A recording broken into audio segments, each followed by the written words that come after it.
inside historic Keyworth Stadium, where tonight it's opening round play of the U.S. Open Cup here on USSoccer.com. Alongside my broadcast partner, John Krieger, my name is Neil Rule.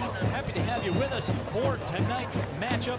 And John, the U.S. Open Cup continues to gain in popularity, and tonight we have a good one. It's the oldest competition in the sport in the United States, and the pedigree tonight is one of the best matchups in the first round, and perhaps in terms of rivalry in the entire tournament. You've got what has to be regarded as the most successful amateur soccer club in the United States in U.S. Open Cup history in the Michigan Bucks against Detroit City FC, who have become a national darling and have had more than their share of attention leading up to this fixture. They have been around since 2012. It's their fourth appearance in this competition, but they're first in their remodeled and revamped home of Keyworth Stadium and in front of what they believe are the best supporters in all of soccer, the Northern Guard. It's going to be a fun night, Neil. My only, I guess, regret is that this is a first-round matchup for these two teams, and somebody's got to lose at the end of the evening. Absolutely no question about it here in the 2018 U.S. Open Cup. Real quickly, I'll give you the starting 11s for tonight's matchup. First, for the Michigan Bucks, number 2, Brad Ruhaek, number 5, Jerry Timmer, number 7, Mitch Cardenas, number 9, David Goldsmith, number 10, Giuseppe Barone, number 13, Daniel Mukuna, number 14, Brad Dunwell, number 21, Matt Vasquenza, number 23, Ivo Cerda, number 26, Marcelo Borges, and the goalkeeper tonight, Jimmy Hague, as we are underway here at Keyworth in the first 9 minutes of this Watch City stream, brought to you by Wheelhouse Detroit. Wheelhouse offers retail, service, rentals, bike tours, and for anyone interested in riding up to Keyworth, a free bike valet on all DCFC match days. Wheelhouse Detroit, locations in Hamtramck and downtown Detroit. Real quickly, the starting 11s for the home side, Detroit City FC. The starting keeper tonight, Nate Steinwascher. Number 3, Jimmy Fiscus. Number 5, Stephen Carroll. Number 9, Sean Lawson. Number 11, Mentzingen. Number 14, Brad Centala. There's an early possession by Detroit City FC. Number 22, Elliot Bentley. Number 44, Danny Deakin. Number 49 tonight, Wilford Williams. Number 96, Omar Sinclair. And number 98, Brandon Bartel. Going to be interesting to see how the Michigan Bucks line up today, Neil. Detroit City in Ben Pierman's preferred 4-3-3 lineup. Detroit City will face a Bucks team that will either go 3-5-2 or 4-3-3 in their own rights.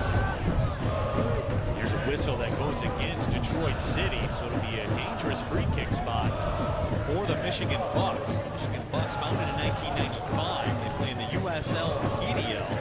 As you alluded to, John, one of the most successful amateur soccer teams in the United States. They played in this U.S. Open Cup 15 times in that time frame, which is truly amazing. Cardenas puts it on frame just over top of the bar, so a dangerous chance by Mitch Cardenas. Cardenas with the bend on the free kick, but credit Nate Steinwascher saw it all the way and had that dipped, I think, the way Cardenas wanted it to. Steinwascher with a very good shot to tip it up over the bar. The city keeper looks on early tonight. Neil, on paper, these two clubs, the Michigan Bucks, have a little more pedigree in terms of recognized talent. However, they've only had one training session as a unit as they get ready to begin their PDL season at the newly joined Lansing United this weekend. Whereas Detroit City FC have played 3 friendly matches, and so at least in the early going, Ben Pierman will hope that cohesiveness they've learned over 270 minutes will help. And you see, John, already the Bucks very physical on that back line as that ball served out towards the 18, but a very solid defensive play by Brad Ruhaek, which you would expect. Went from walk-on to 2-time All-MAC first-team performer at the NCAA soccer powerhouse that is Akron. As a pro, he played 6 matches for North Carolina FC of the USL last year, and that speaks, John, to what you were talking about in terms of professional pedigree the Bucks do have. Well, it's the changing landscape of U.S. soccer. You know, the demise of the current incarnation of the North American Soccer League forced changes throughout the pyramid. And so where you had 2 Division II leagues in USL and NASL, now you have only one. There's a limited number of sides out there, and so up and down the pyramid, guys are slotting in.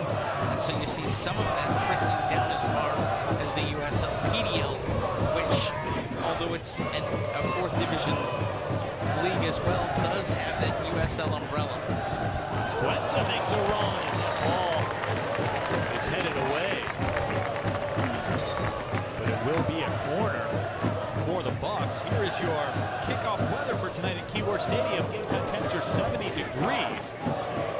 And the wind right now, as you look at your screen at the back of the Michigan Bucks, a pretty sizable wind. I mean, it's not overwhelming. I wouldn't quite call it gusty, but it certainly is an advantage in the first half for the Bucks. Well, it certainly is. Now, one could say that being able to hold up a set piece into that breeze can allow you to run set piece plays. So City could have the advantage on, say, a free kick direct on goal.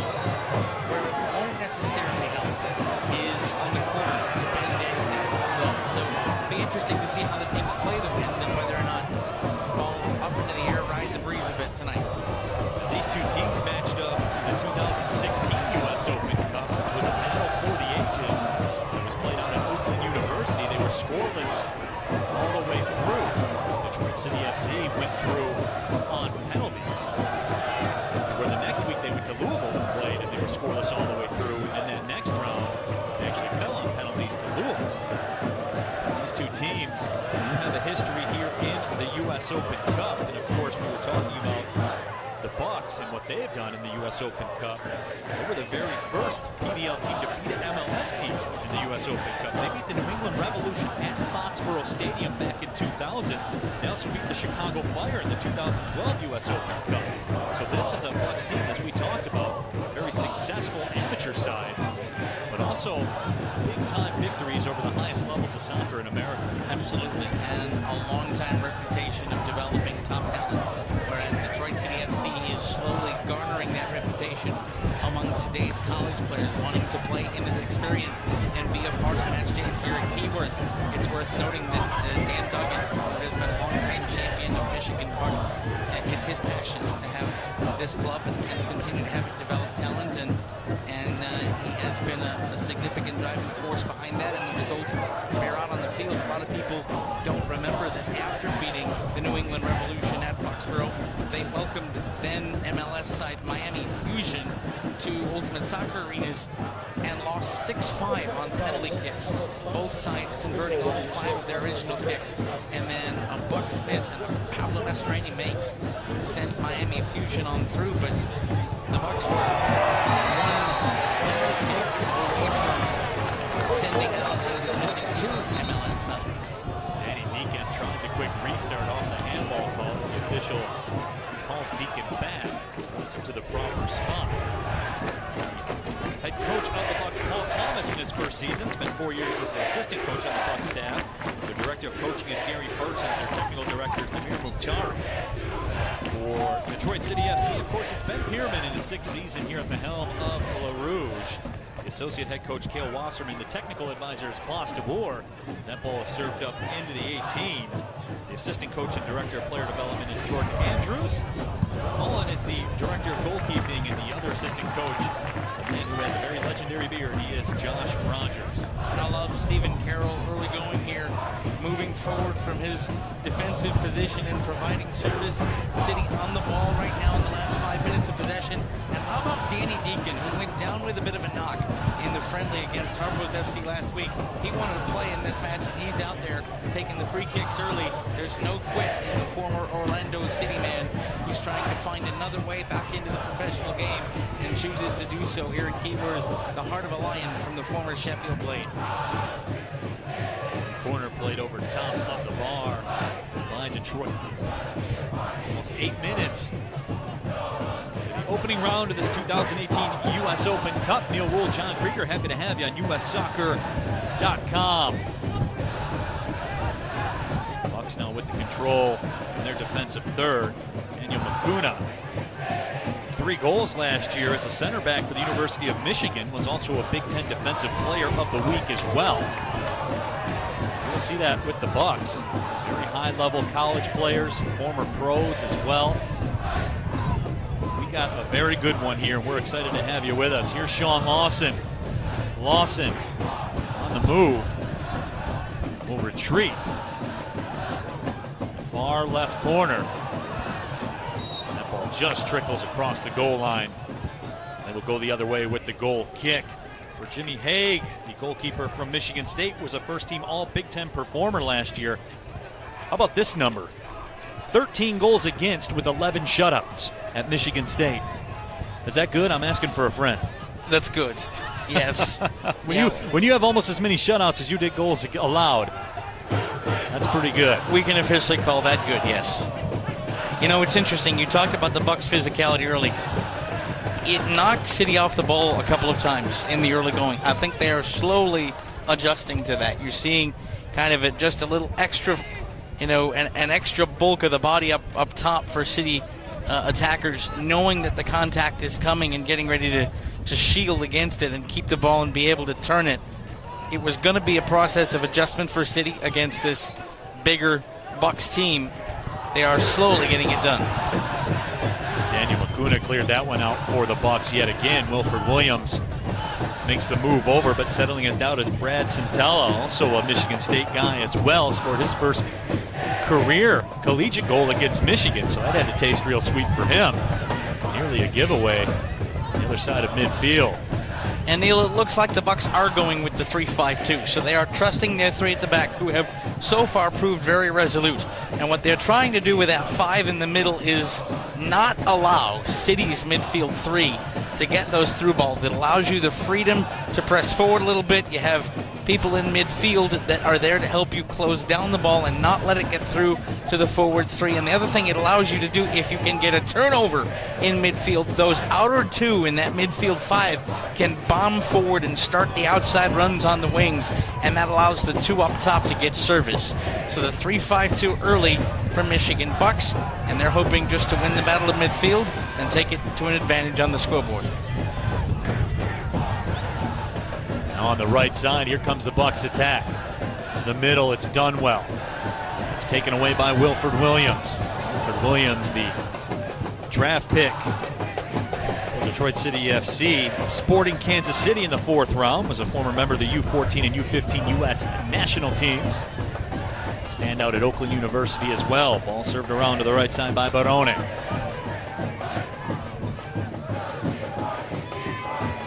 Timmer. Mukuna. A lot of space on the near side for Cardenas. He's wanted the ball a couple of times, made a couple of nice starts or runs, and no one seems to see him.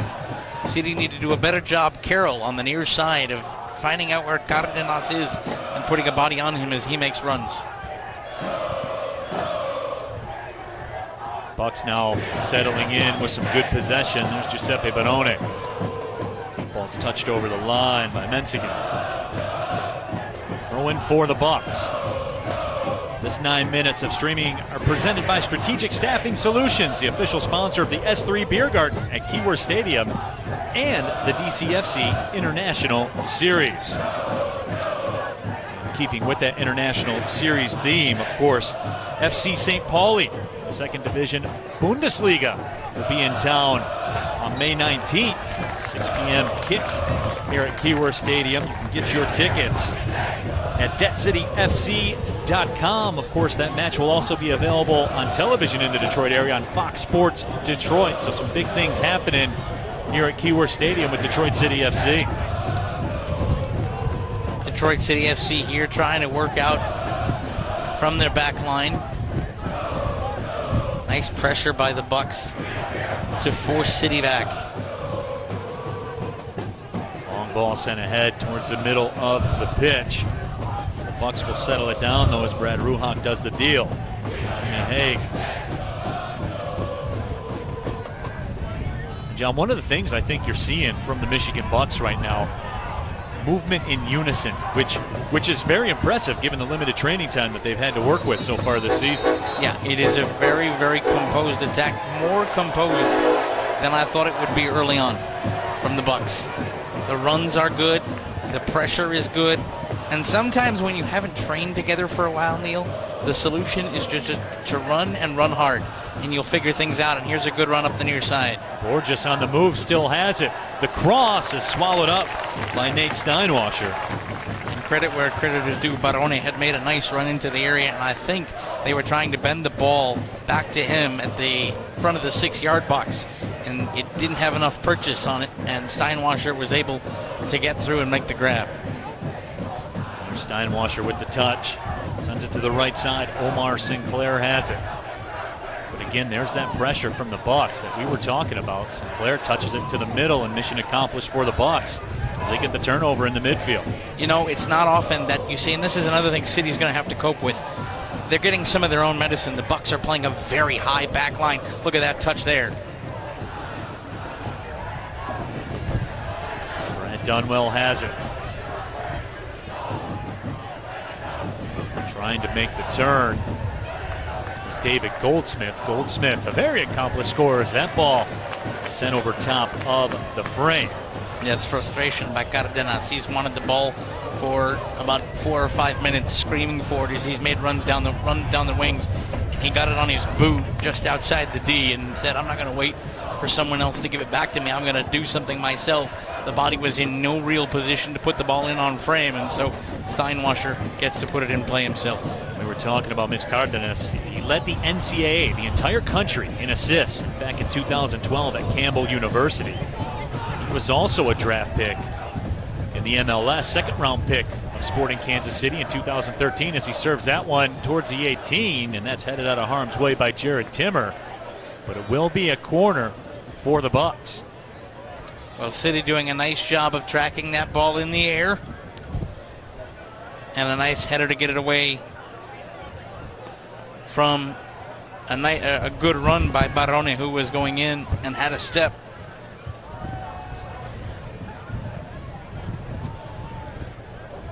A higher line for City, nobody on the post, and so it's forcing the Bucks to be a step or two further back.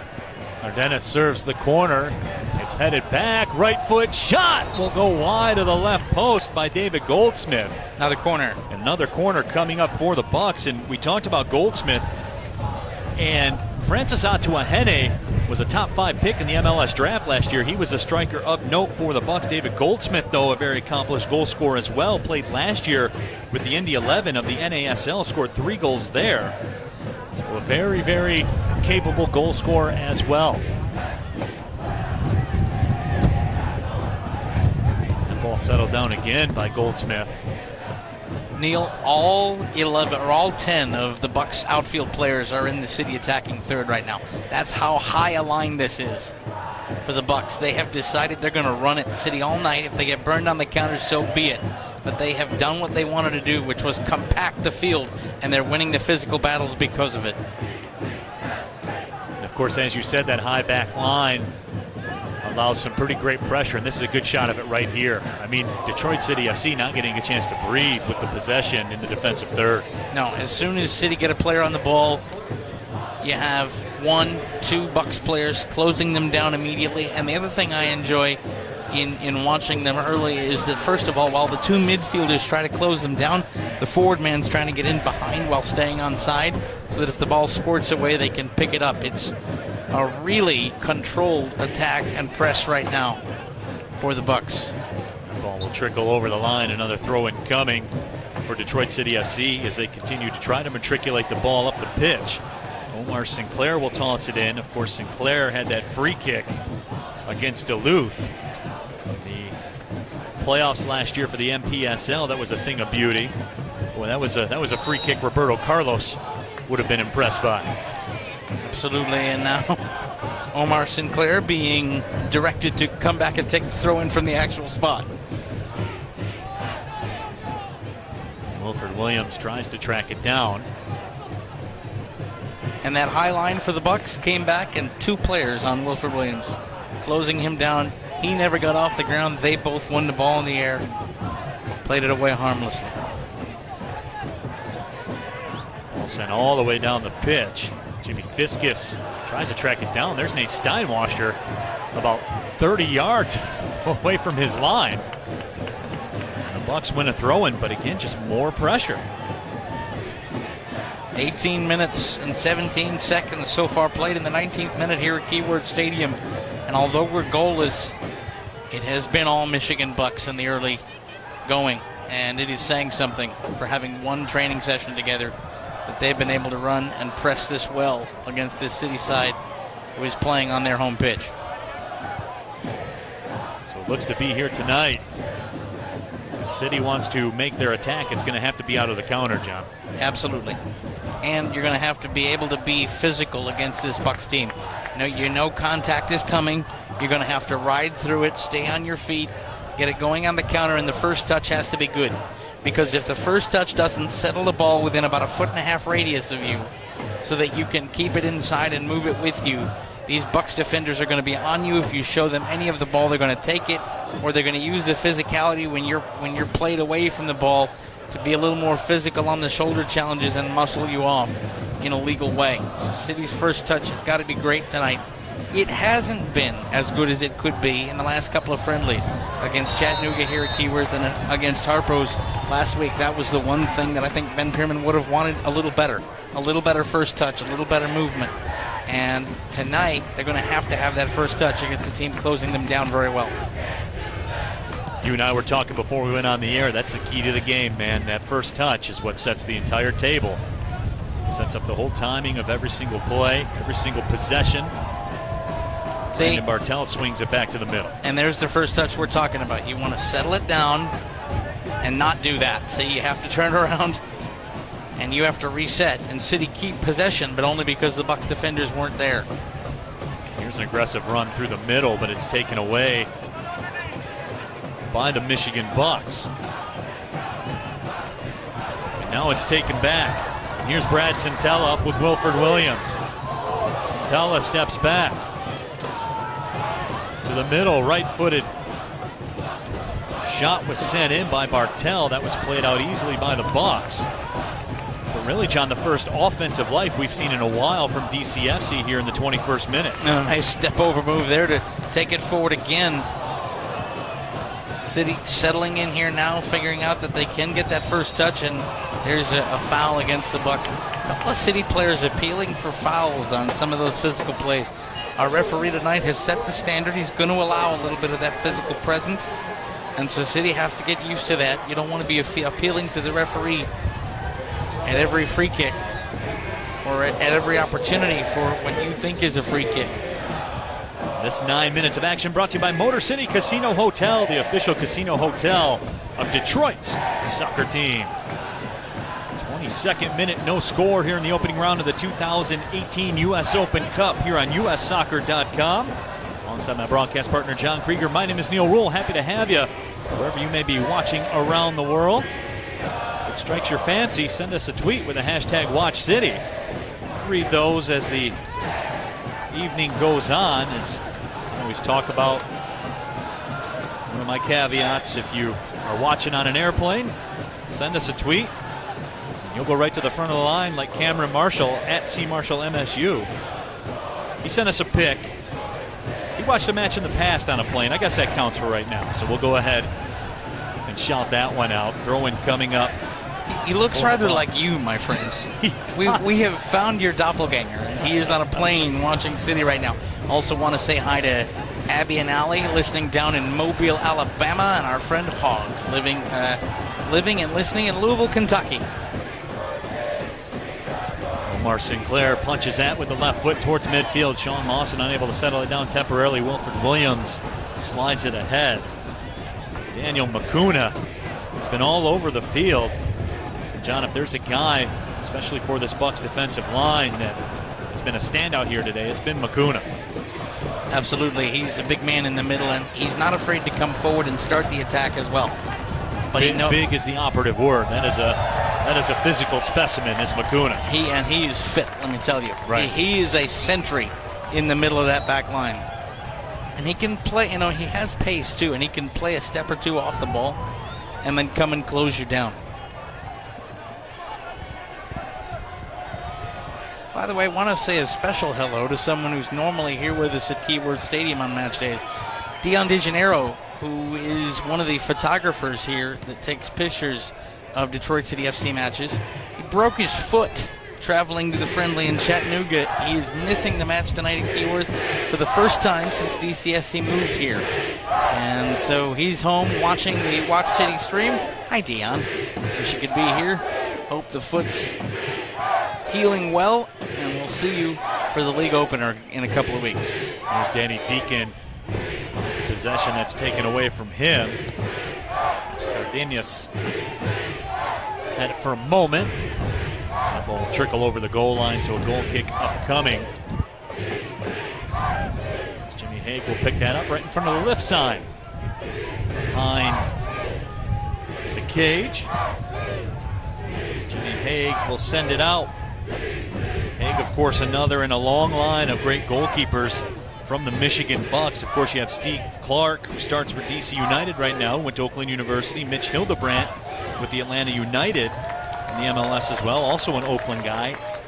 Adam Grimace as well with Orlando City FC, went to the University of Michigan, and Drew Shepard with Toronto FC 2, who went to Western Michigan. So the goalkeeping tradition for the Bucks still intact.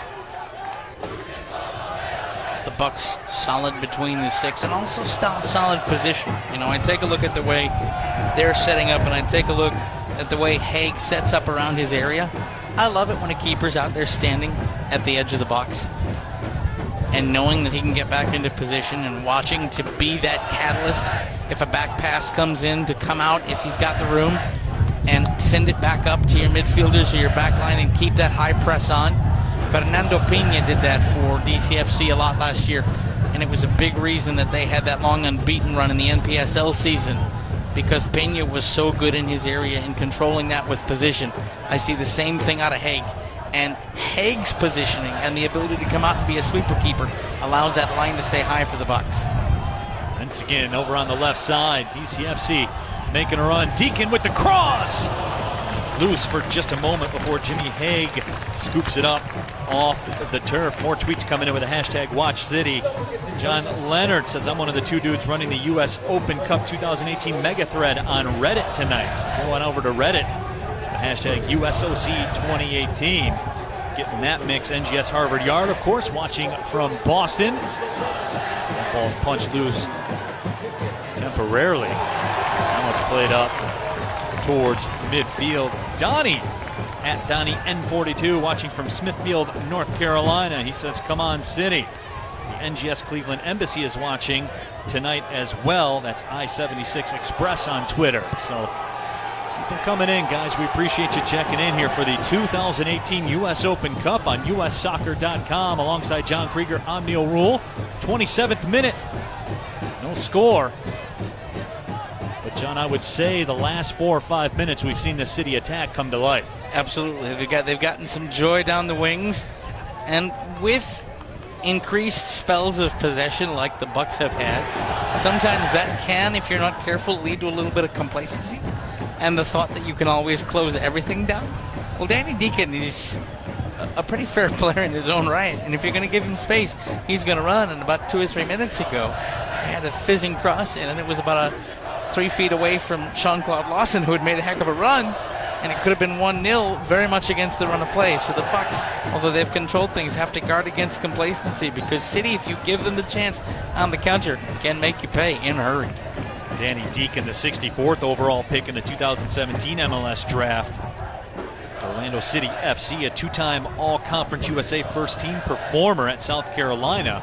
He had 5 game-winning goals as a senior. He scored big goals his whole career. And Deakin, as you talked about here with Detroit City FC. And really that speaks, John, as we look at the landscape of the U.S. Open Cup tournament. Look at these names that we're talking about here in this match. The highest levels of players in American soccer here today on both sides. I don't think it's a coincidence that we've seen the rise in popularity as that corner is served in and popped up and out.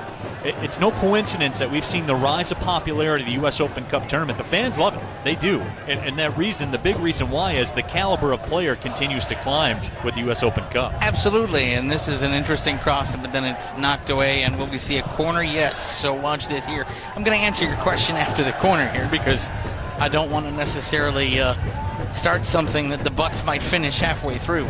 But you're right about the popularity rising, and I'll tell you why as the short corner comes in just a minute. Possessing it on that right side, Giuseppe Barone.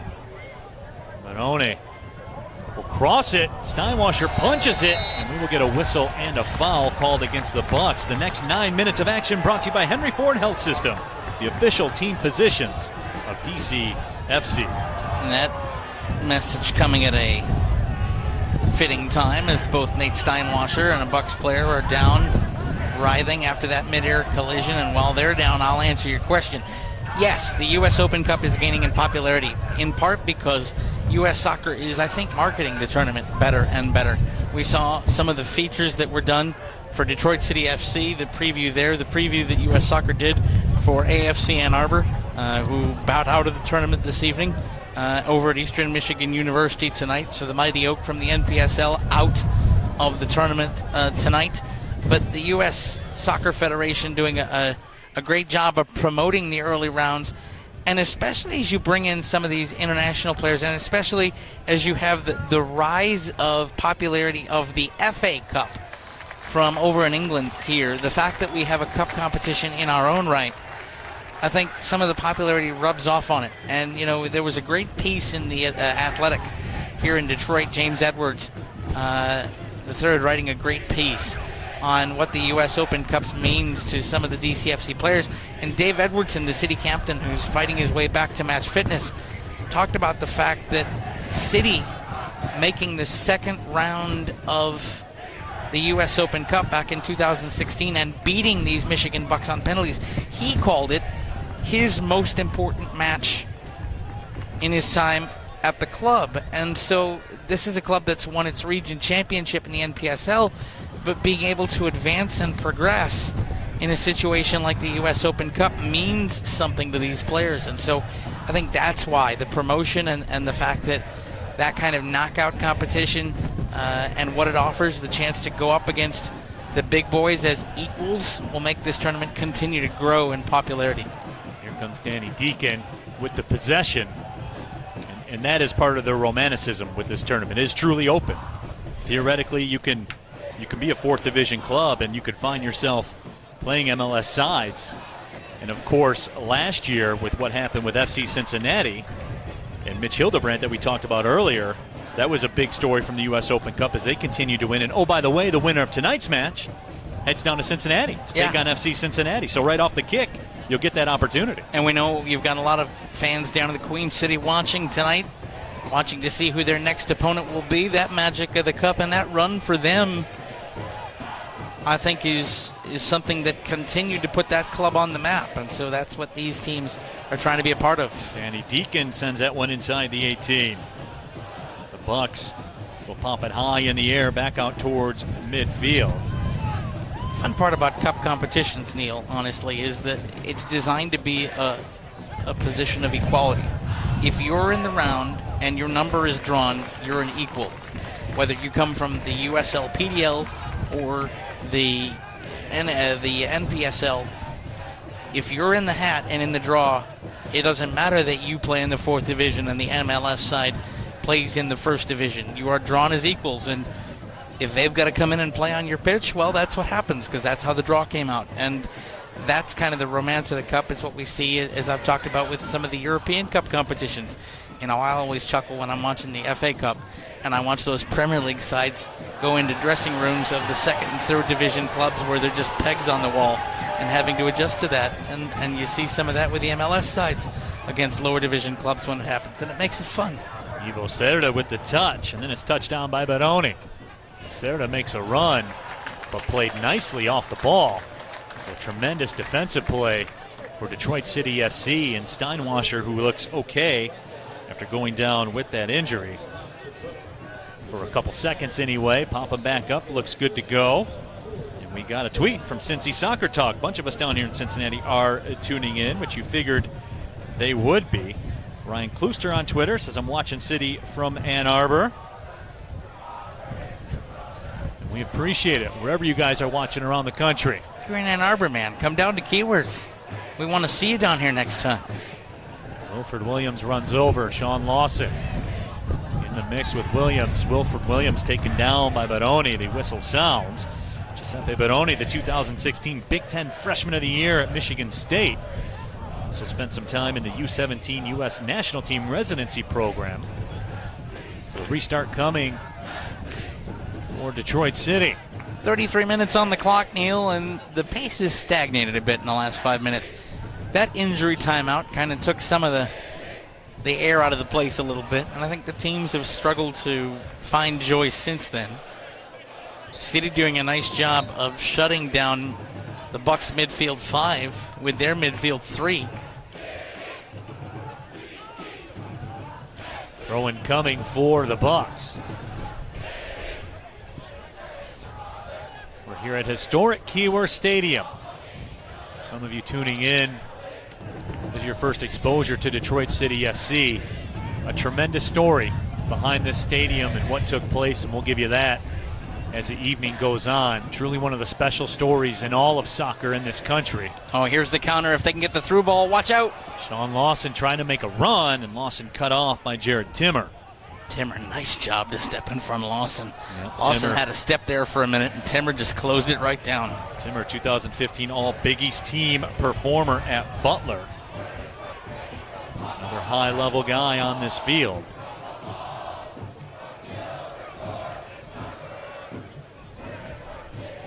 Here are the Bucks with the possession, trying to move it through the middle. Touchback by Goldsmith. Bodies going down everywhere. The whistle sounds. Interesting decision on the foul. First contact, I think, was by the Bucks player. Foul goes against, and they will say the foul goes against the Bucks. I thought they'd pointed the other way. Less interesting of a decision. And John, we were talking a little bit about this Keyworth Stadium. Very interesting and inspiring story. The stadium here, essentially, John, built by the people. Works Progress Administration project opened by FDR himself. Ball served in, and it's, I'm not quite sure if Sean Lawson got a touch on it or not. That cross is sent back in, and now it's played out. Will there be a corner awarded? There will be. Sean Lawson was there, and I think he did get his head on it, but not the way he wanted. You want to get the front of the forehead on the ball, and he was able to glance it off the side of his head, and it went in behind him. So corner kick upcoming for Detroit City. Danny Deakin will do the honors. Bucks putting men on both posts. That allows City to play where they need to be. Offside will not be a problem. Watch the bending ball to the back post. There it comes in, and it's eliminated by who else? Daniel Mukuna again. He has been rock solid in this first 36 minutes. So big in the air, Mukuna, and so easy. I'm just going to go up and flick that away. Right. He reminds me a lot of a former Bucks defender that's now applying his trade with the Columbus Crew, and Lalas Abubakar, who was a high draft pick in the MLS draft. Just a guy, when you try to play that service in there, it's just going back out. That's just the way it is. The next 9 minutes are presented by Lyft, the official rideshare partner of DCFC. Be one of the first 500 supporters to ride Lyft to the next DCFC match. You will get $5 off your ride with the code DCFC St. Pauli. So that tremendous partnership with Lyft here and Detroit City FC. Interesting note about Mukuna, by the way, Neil. Spent some time in the Burnley Academy before coming over to these shores. And that explains a lot of his physical presence. You take a look at Burnley FC and their rise in the Premier League and being able to be up and stay up in the Premier League this year. But you take a look at the way that academy plays football. They teach physical football. They teach their young players to be physical in the air. They, especially in the English game, which for my money is probably the most earnestly physical in the world. So if he went up as a defender through that system, the first thing they will have taught him is to be unafraid of contact and to learn how to make your contact legal and effective and physical in the air, and we're seeing that tonight. Ball along the far sideline and trying to make a move with it is Ivo Cerda. Cerda was a team captain at Michigan last year, the native of Santiago, Chile. Throw-in coming now for Detroit City. Special hello to our friend NGS in Alamo City, tweeting, "I wishing I was home in Detroit, but happy I can watch the Watch City broadcast." Says the Northern Guard sounds wonderful tonight. And Michael Wayner goes to the front of the line. Why? Because he's tweeting us from an airplane. He's got his Detroit City FC water bottle on the tray table from midair. So he goes to the front of the line. Why don't you come on over, tweeting at us. I'm watching City in Burlington, Vermont.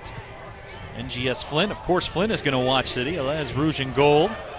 And we got them flying in here tonight. Big audience out there watching this one, and why not? We knew it was going to be a good one. It has been so far. These two clubs, of course, have a history in this U.S. Open Cup. Ball swung out wide to the left. Giuseppe Barone. And that ball's played over top of everyone. And a goal kick upcoming for Nate Steinwascher. Bit of an unsung hero tonight for Detroit City FC, Brendan Bartel in the middle. He's been in that holding midfield role, and there's been a couple of times where he has been able to stymie the Michigan Bucks press coming forward and not allow them to move the ball through midfield. Good positioning, doesn't overcommit to the ball, makes the player he's defending make the first move, and Bartel's been pretty good in the middle.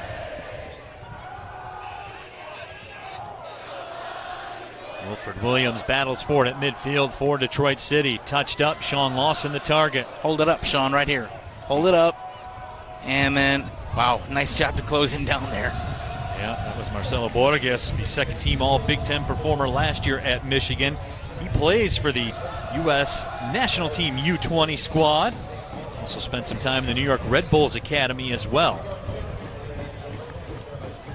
41st minute, 0-0 the score. Neil Rule, John Krieger with you. Here comes an attack up the left side. That ball's played out for a corner, I believe.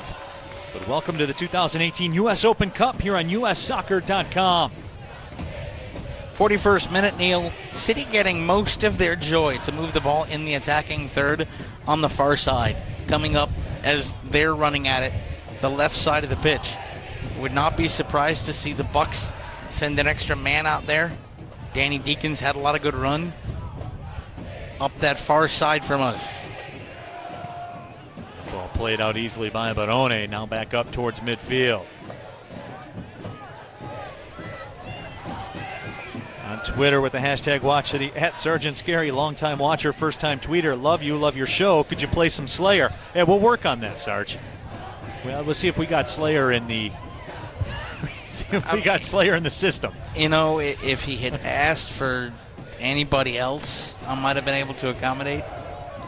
I think I purged the last of my Slayer record. Maybe Iron Maiden. You got some Slayer deep in that playlist, no doubt about it. Somewhere very deep. From a very dark time in my past. Cardenas plays it long up the left side. And that will be escorted over the line by Omar Sinclair. And John Omar Sinclair's been very busy on that back left corner. Yeah, he has. And that's because the Bucks have sent men forward. It's actually, when they can press that line high enough, those outer midfielders in that midfield five will come up and make the front line almost 4 men wide. And Omar Sinclair has had to do a nice job of preventing that service from coming in. See, look at what Hague's doing here. Just taking time, back pass in, settles things down, reads things, and then sends things up to get it started. That's a good keeper. Just take stock of things and be sure enough on the ball to restart play the way you want to. Ball trickles over the touchline. More tweets coming in with the hashtag WatchCity. DJ Mad Logic, former Detroiter, checking in from New Jersey. Auxilla1 tweets at us, watching tonight from New York in anticipation for the FC Cincinnati opponent. We get a lot of that, right? A lot of folks from Cincinnati checking out the action here tonight. Welcome to Detroit City football. Refugees welcome. Come on up, enjoy a match. Ball sent ahead by Giuseppe Barone again. Oh, nice job just to get in there, get the ball out of danger, and not allow that through ball to go through for City.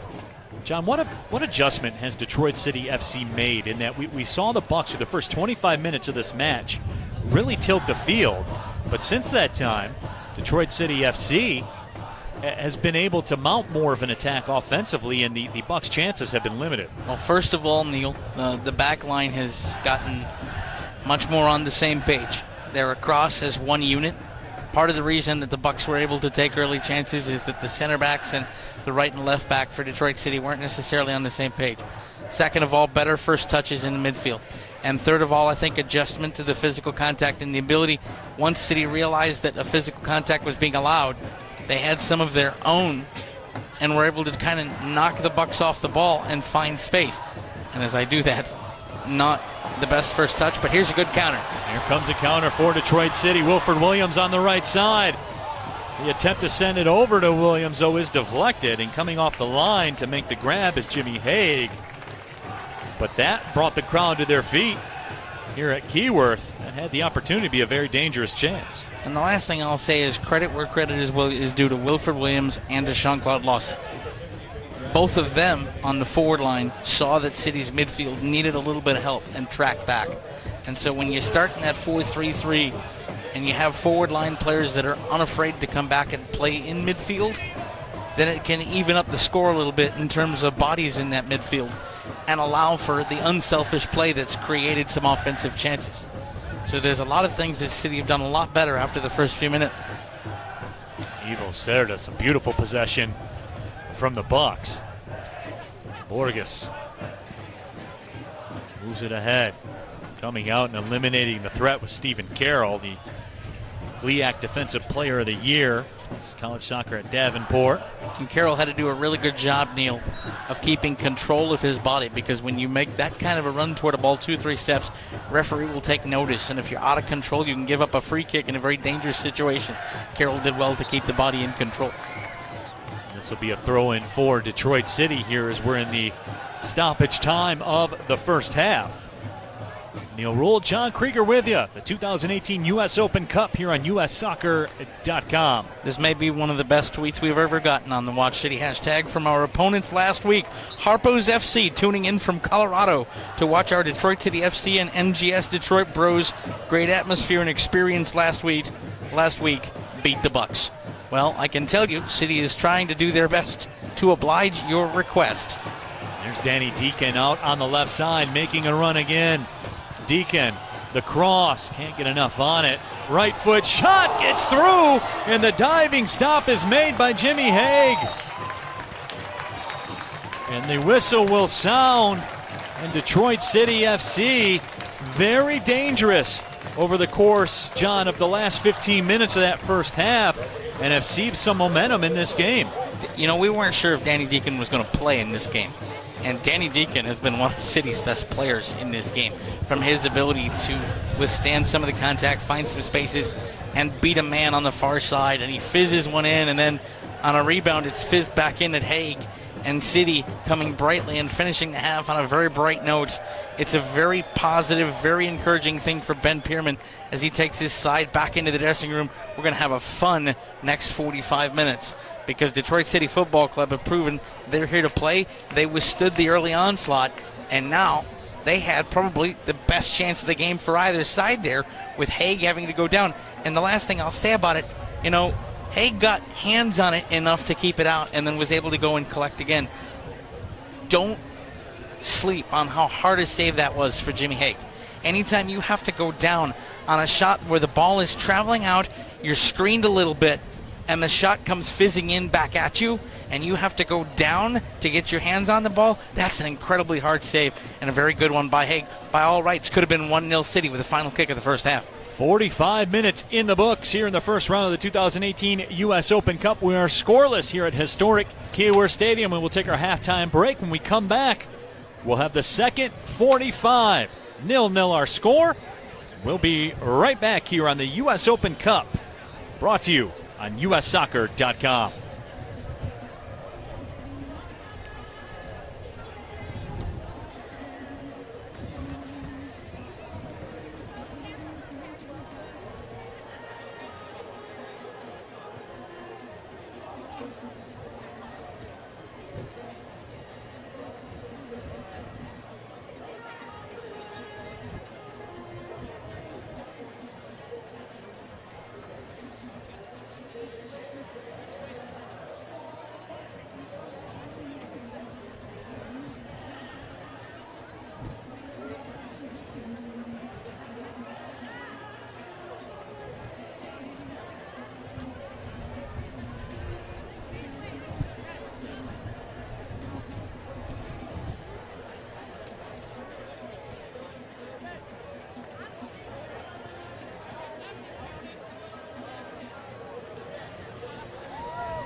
Welcome back to Keyworth Stadium here. The second half just underway. Detroit City FC picking up where they left off at the end of the first half with some possession in the final third of the Bucks zone.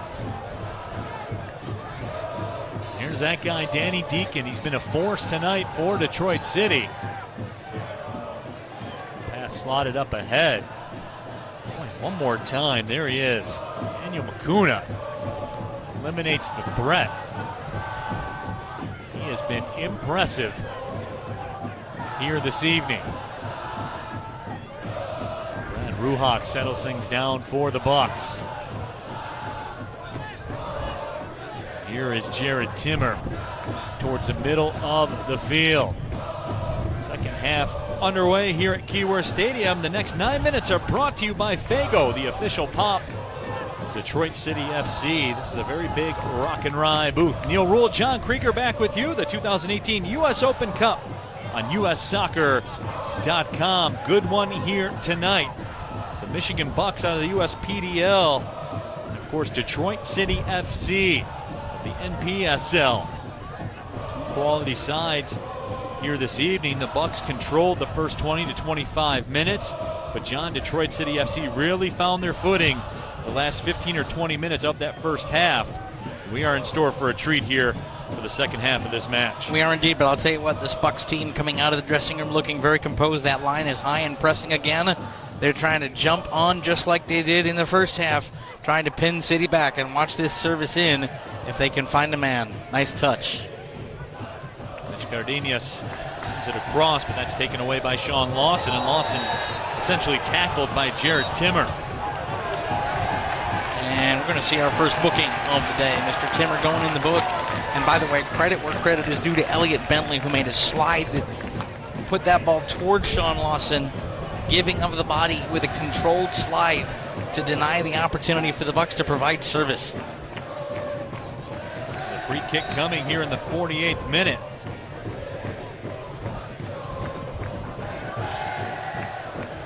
Ball sent ahead. Here's Sean Lawson trying to get on the end of it. He does. Play by Sean Lawson. Lawson, whose father Samuel played for the Jamaican national team.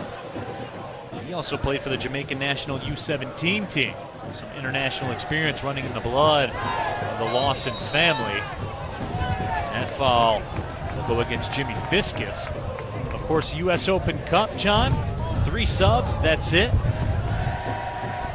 Get your 3 substitutions to use. That's all you get, so you have to be strategic. Well, that's what happens when you're playing a game and in a tournament that goes up and down the pyramid, Neil. You have to keep the rules consistent. So MLS, the top levels of the game, play with 3 subs. You're going to have 3 subs here tonight.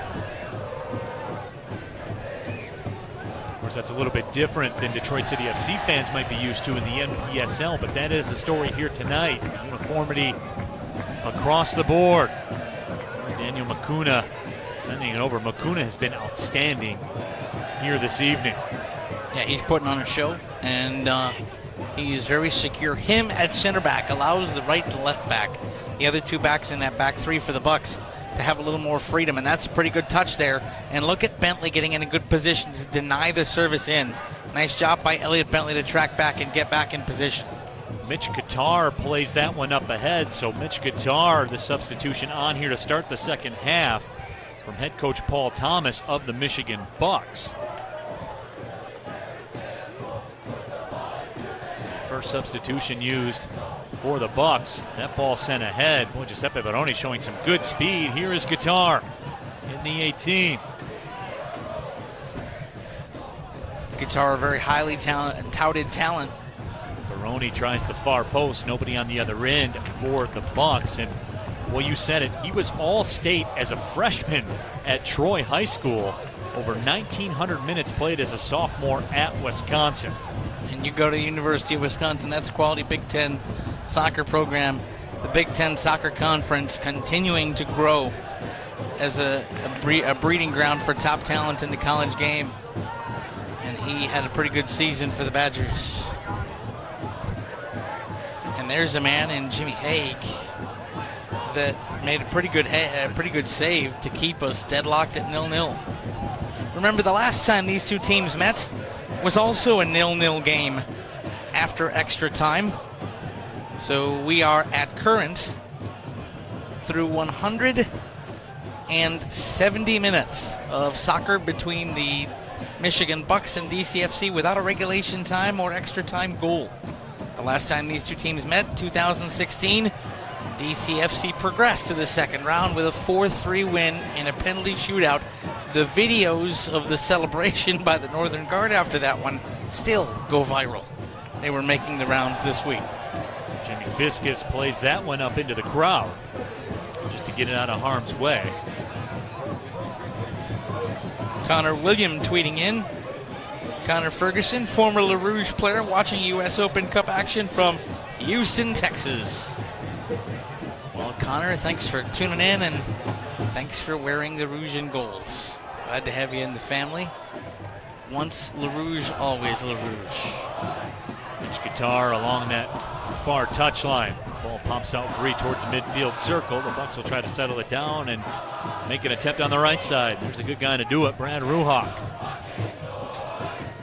I am so impressed with the way City have come out of the dressing room. They knew that the Bucks were going to try to press them up, and Raphael Mentzingen is running around this pitch, trying to do things all by himself and doing a pretty good job. He's come back and tracked in defense. That was a pretty good start to a run in midfield. He's going to be a player to watch, I think, for City this year. Throw-in coming for the Bucks. Tucked into that corner. Marcelo Borges will throw it in.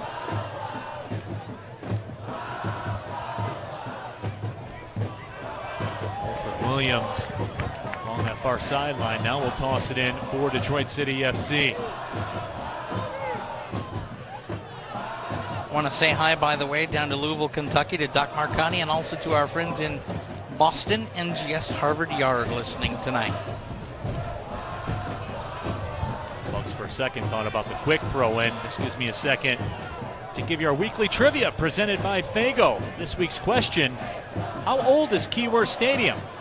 How old is Keyworth Stadium? We'll get you that answer in just a couple minutes. 54th minute, 0-0 the score here in Hamtramck. Neil Rule, John Krieger with you. The 2018 U.S. Open Cup on USsoccer.com, and everything we thought it would be so far. Interesting, as I look at City's shape right now, Neil, they're still in Pierman's 4-3-3, but it isn't the 4-3-3 we normally see in NPSL play. Two of the front three tracking back and almost making it a midfield five in defense, and then going to the 3-3 in attack. And so they're going to have to run harder. It's going to be more taxing on a couple of members of the DCFC front line. But they've done what they needed to do to neutralize the midfield five of the Michigan Bucks. Stephen Carroll swings it to the left side. Next 9 minutes of play brought to you by Level 1 Bank. At every home match, Level 1 hosts a different small business in the new DCFC Level 1 VIP section. Make sure that you check that out, the Level 1 VIP section here at Keyworth. Small business champion of the match hanging out over there in the Level 1 VIP section. Also, now it's time for the answer to our weekly trivia presented by Fago. This week's question: how old is Keyworth Stadium? The answer: 82 years old. Built in 1936. And John, we began to give the story, but a special tale is told. Detroit City FC, as we talked about, a club for the people. They were very hands-on, the supporters were, in terms of getting the stadium ready for Detroit City FC soccer action. Absolutely. This is truly a community effort, and it has been since this stadium went up 82 years ago. It was a Works Progress Administration project opened by FDR himself. And there were some people at the time that thought that the Works Progress administration was a bit of a boondoggle, that you didn't need to invest public money in projects like this, especially during the Great Depression. But as he opened this stadium, FDR said the words, "If this stadium be a boondoggle, then I'm for boondoggles, and so are you." It has stood on this site and been host to events that shaped American history. Presidential candidates have appeared here, and here in the city of Hamtramck, it slowly started to fall into disrepair and was actually close to being condemned. And that's where DCFC, that had outgrown Cass Technical High School, decided they needed a new home, but Keyworth needed a facelift. And so DCFC supporters, through a State of Michigan initiative, basically loaned the club nearly $750,000. Ball sent ahead, headed across the frame. Settling it down inside the 18 is Fiscus. And now it's cleared out by the Bucks defense. But the most dangerous chance of the match thus far for DCFC. You know, we were talking about first touches, Neil. If Fiscus had a better first touch on that ball, it's 1-0. It trickled away from him. He couldn't get it from his chest to his foot. That ball goes all the way through, headed up off the crossbar. Sean Lawson fires and finds it back to the net. It's a goal for Detroit City. DCFC with a 1-0 lead here in the U.S. Open Cup. Lawson scores. They shout. The Northern Guard smoke him out. 1-0 City. Detroit City FC from a set piece. They had a high line because of it. The defenders were up. They had pinned the Bucks back. The crossbar, the unkindest cut. And then Sean Lawson, who was Mr. Everything up front along with Tyrone Mundy a year ago, gets City its first goal in normal time in the U.S. Open Cup since 2012. And they lead the USLPDL side with half an hour to go. Detroit City taking the 1-0 lead. Of course, the winner advances in U.S. Open Cup play to play FC Cincinnati next week. So the Bucks up against it now, Mr. Krieger. And the free kick coming on the right side by Cardenas. Most dangerous time in soccer is about the first 5 minutes after you've scored. You cannot take your foot off the gas, especially in a set-piece situation like this. Watch a near-post ball here as the corner's set to come in. Not a lot of coverage on the near post, and a couple of possible free runs here if the Bucks choose to take the corner short, or the free kick short. Go towards the back post, but the DCFC back line stands tall. Steinwascher, a good claim of the ball to come out.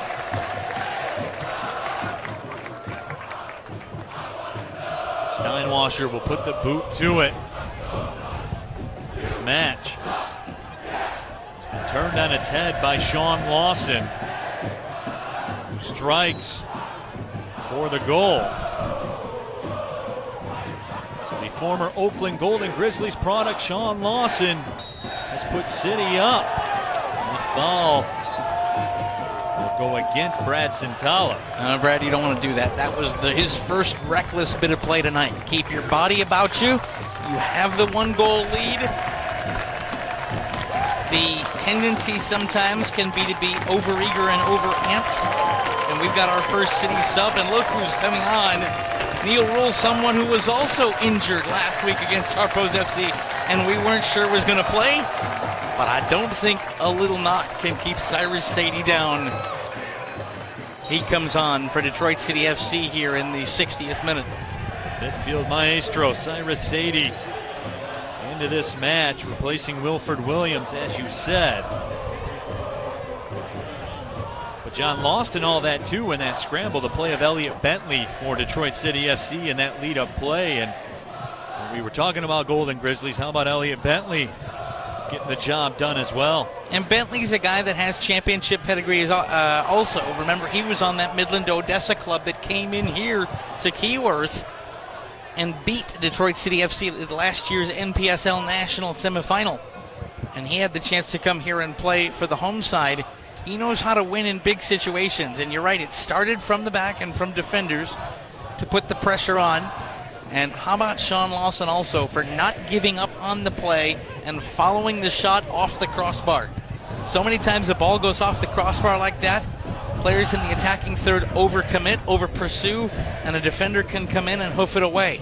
Sean Lawson followed this shot, got on the end of it, and put it up underneath the bar. Giuseppe Barone with some nifty footwork. Doesn't get much on that left-footed shot as it trickles wide. Let's take a look at the upcoming matches for Detroit City FC as they will play host to FC St. Pauli as part of the International Series that will take place next Saturday, May 19th here at Keyworth Stadium. The opening kick at 6 p.m. DCFC fans, make sure you stop by the Folding Warehouse just down the street here in Hamtramck before you make your way to any Detroit City FC match. Of course, that will be available on television here in the Detroit area as well on Fox Sports Detroit. A truly historic moment for the club. Raphael Mentzingen makes the run into the left corner and tracks it down nicely. Danny Deakin's inside the 18, can't step through with it. Deakin tried to slither between two of the back three for the Michigan Bucks and almost got there. And now a foul and maybe a second booking here. We'll see. No, just a free kick. The next 9 minutes of play brought to you by Lyft. Every time you ride with Lyft, you have the option to round up your fare to the nearest dollar and donate the change to a charity of your choice. This season, DCFC is matching all the donations made through Roundup and donate on rides ending at Keyworth Stadium. So, as you always can with Detroit City FC fans, make a difference in the community with Lyft. Great partner with Detroit City FC. That ball played out over the line by Mukuna again. This will be a corner, I believe, for LaRouche. By the way, Jimmy Fiscus picked up a caution following the Jean-Claude Lawson goal. So one of the City defenders on a booking. Thanks to Lindsey Pearson and the DCFC Twitter feed for letting us know that. In all of the melee and through the rouge and gold smoke. Oh, if you can bend one toward the back post here, good things can happen. The Bucks allowing City to crowd that area. It's tough for Hague to come out and claim a ball. Ball sent ahead. Hague tried to punch. It got through everybody. Did Hague get a piece of it or no? Absolutely, he did. That's a great play by Jimmy Hague. Got his hand on it. Carlo Marks on Twitter sending my love to my hometown from New York City. Hashtag Watch City. Very cool photo of the TV screen in their place of residence as well. You can follow along on Twitter with the hashtag Watch City. Send us a tweet. We'll do our best to get out there, flying in from all over the country here tonight. As the kids would say, fans are lit tonight. They are all about this U.S. Open Cup here on ussoccer.com. Absolutely, and I'll tell you what, we got another booking. Another booking for a City player. And City's got to keep their composure about them. You've got a one-goal lead. One-goal lead's advantage, or rather vanish, in the blink of an eye. It's the nature. Here's Sean Lawson. He's been the magic man tonight. He's got the goal. Right-footed shot trickles in. Hague goes down to make the save from the shot by Mentzingen. Raphael Mentzingen, the first-team All-Missouri Valley Conference performer out of Valpo, had 9 goals last year. It was a great turn by Mentzingen. He had space. I think he scuffed his boot on the carpet on the way through, trying to follow through, and it scuffed the shot so Hague could make a relatively easy collection. Elliot Bentley again through the middle. Mentzingen again. Boy, he has been tremendous here in the second half. Mentzingen makes a run, tries to back heel it to himself. Cyrus Saydee makes a run, and he will be hit with the foul as he takes down Jared Timmer. And that's a little bit of a professional foul by Cyrus. He saw the counter was on. Little clip, got even with the body so that a booking wouldn't be called. It wasn't a takedown from behind. That's just Cyrus being smart, allowing his defenders to get back and get in position. That's one of the cerebral things Cyrus Saydee does on the ball. Mitch Cardenas will come off for the Bucks. Jake Rufe comes on. Second team All-MAC performer last year for Western Michigan, transferred from Indiana. Now, Rufe was a 2014 State of Alabama Gatorade High School Player of the Year. Tons of talent for Rufe. And remember, he knows playing here at Keyworth. He spent last summer with AFC Ann Arbor. Mitch Guitar turns with it. So one more sub left. Head coach Paul Thomas and the Bucks. Most most successful amateur soccer team in the country. But they're up against it here tonight, down 1-0 in the 66th minute. Big crowd on hand as always here in Keyworth Stadium.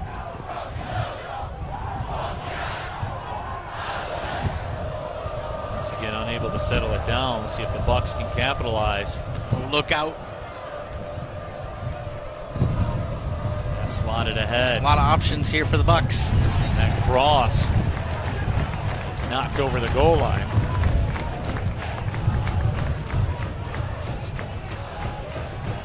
Bucks had the chance with men making runs toward the near post to us. If they could have turned and gotten something flicked across the face of Steinwascher's goal. There were a lot of opportunities there. Credit to the city defense for just helping that ball to be marshaled over the byline. We have a Bucks player down on the far left sideline.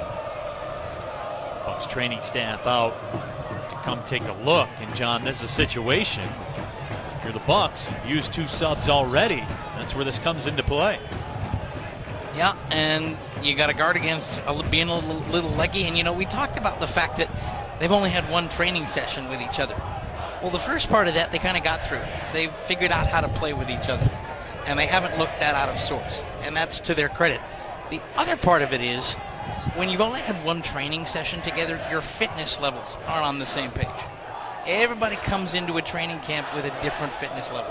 Everybody comes in with a different work ethic. Everybody comes in from different college, professional, and workout programs of doing different things. And some guys get a little leggy as you get toward 65, 67, 70 minutes with limited subs.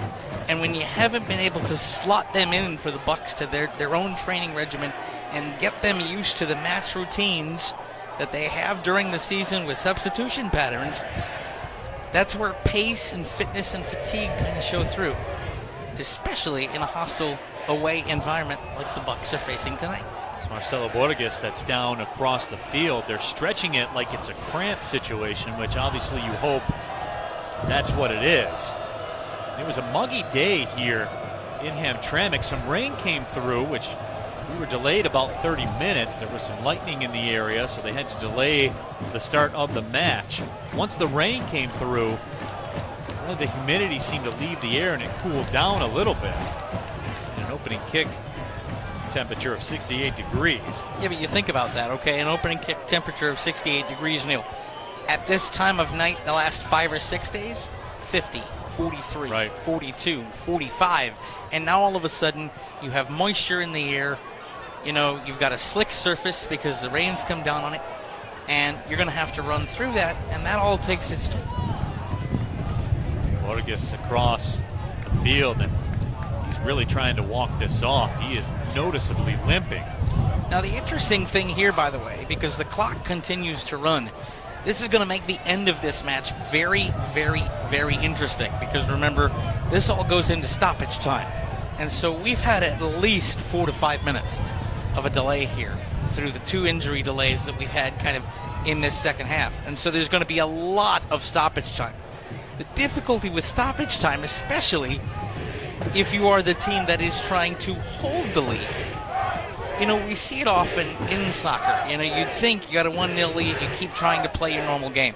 No, once you get down to that 85th, 87th, 88th minute, it becomes about preserving that lead and preserving that victory. Teams will retreat into their shell a little bit and try to get going. And so with a lengthy stoppage time, it could turn to a situation where the Bucks are kind of all hands to the pumps and going forward. And City doesn't know just how long they will have to defend in that kind of situation. Going to be an interesting conclusion here at Keyworth. Steinwascher puts the boot to it as we resume play. Alfonso Pinheiro has checked into the match. So that's the 3rd and final sub by my calculations here for the Bucks. And unless there's a rule change I don't know about, they're done. Here in the 70th minute. So circle this. Here comes Ivo Cerda. Inside the 18, cross ahead, stepping in, left foot chip will go over top of the bar by Giuseppe Barone. That was probably the most dangerous chance the Bucks have had here tonight, but Barone put it over top of the bar. So close.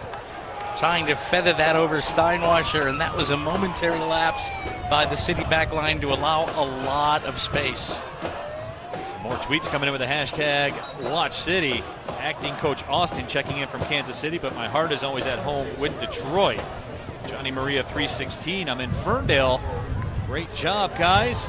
Go Golden Grizzlies and go DCFC, of course, and it's been a night for former Golden Grizzlies at least here. Sean Lawson with the goal. Settling it down through the middle.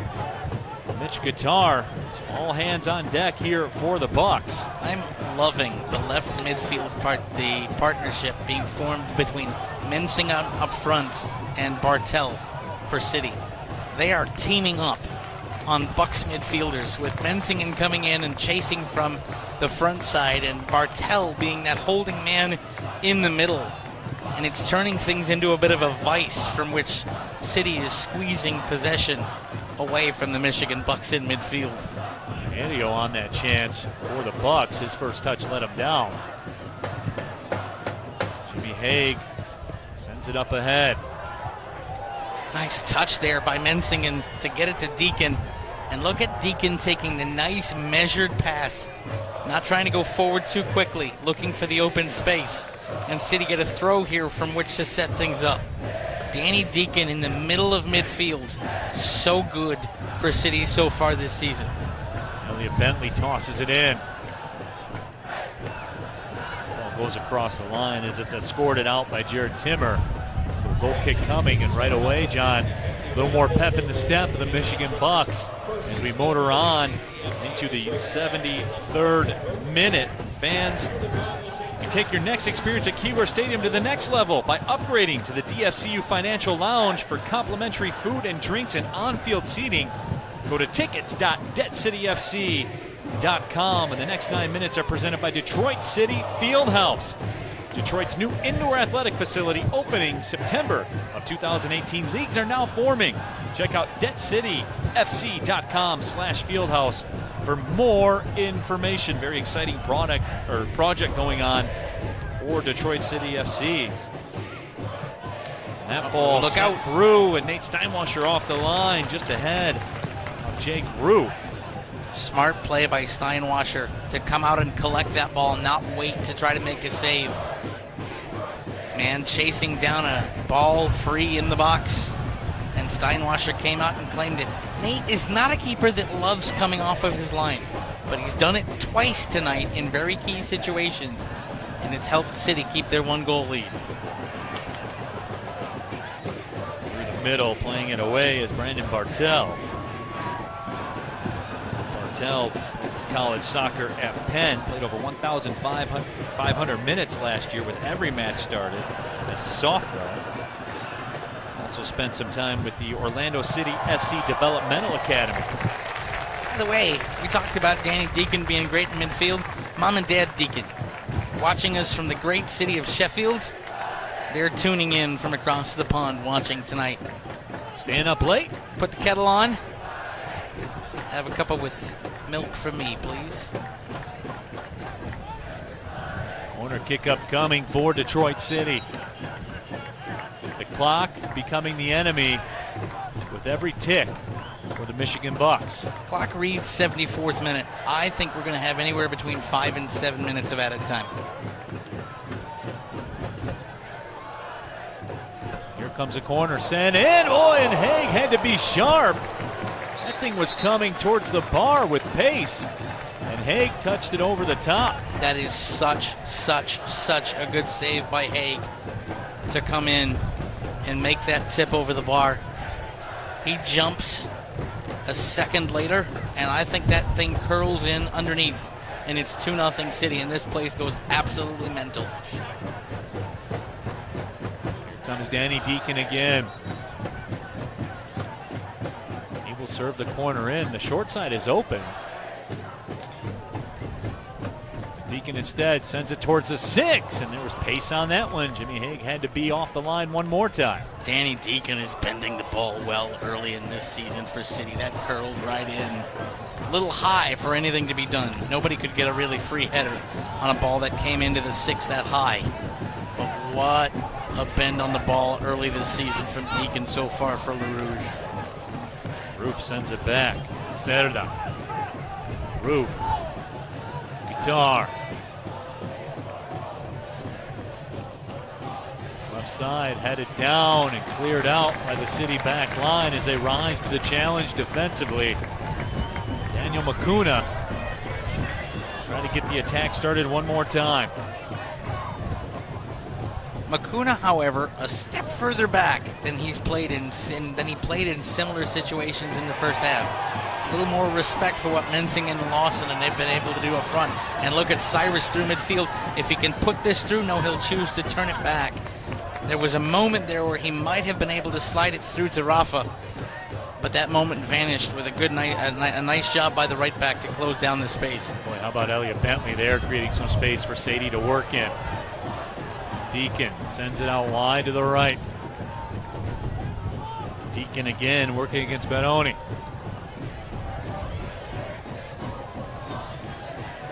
City with some tremendous possession.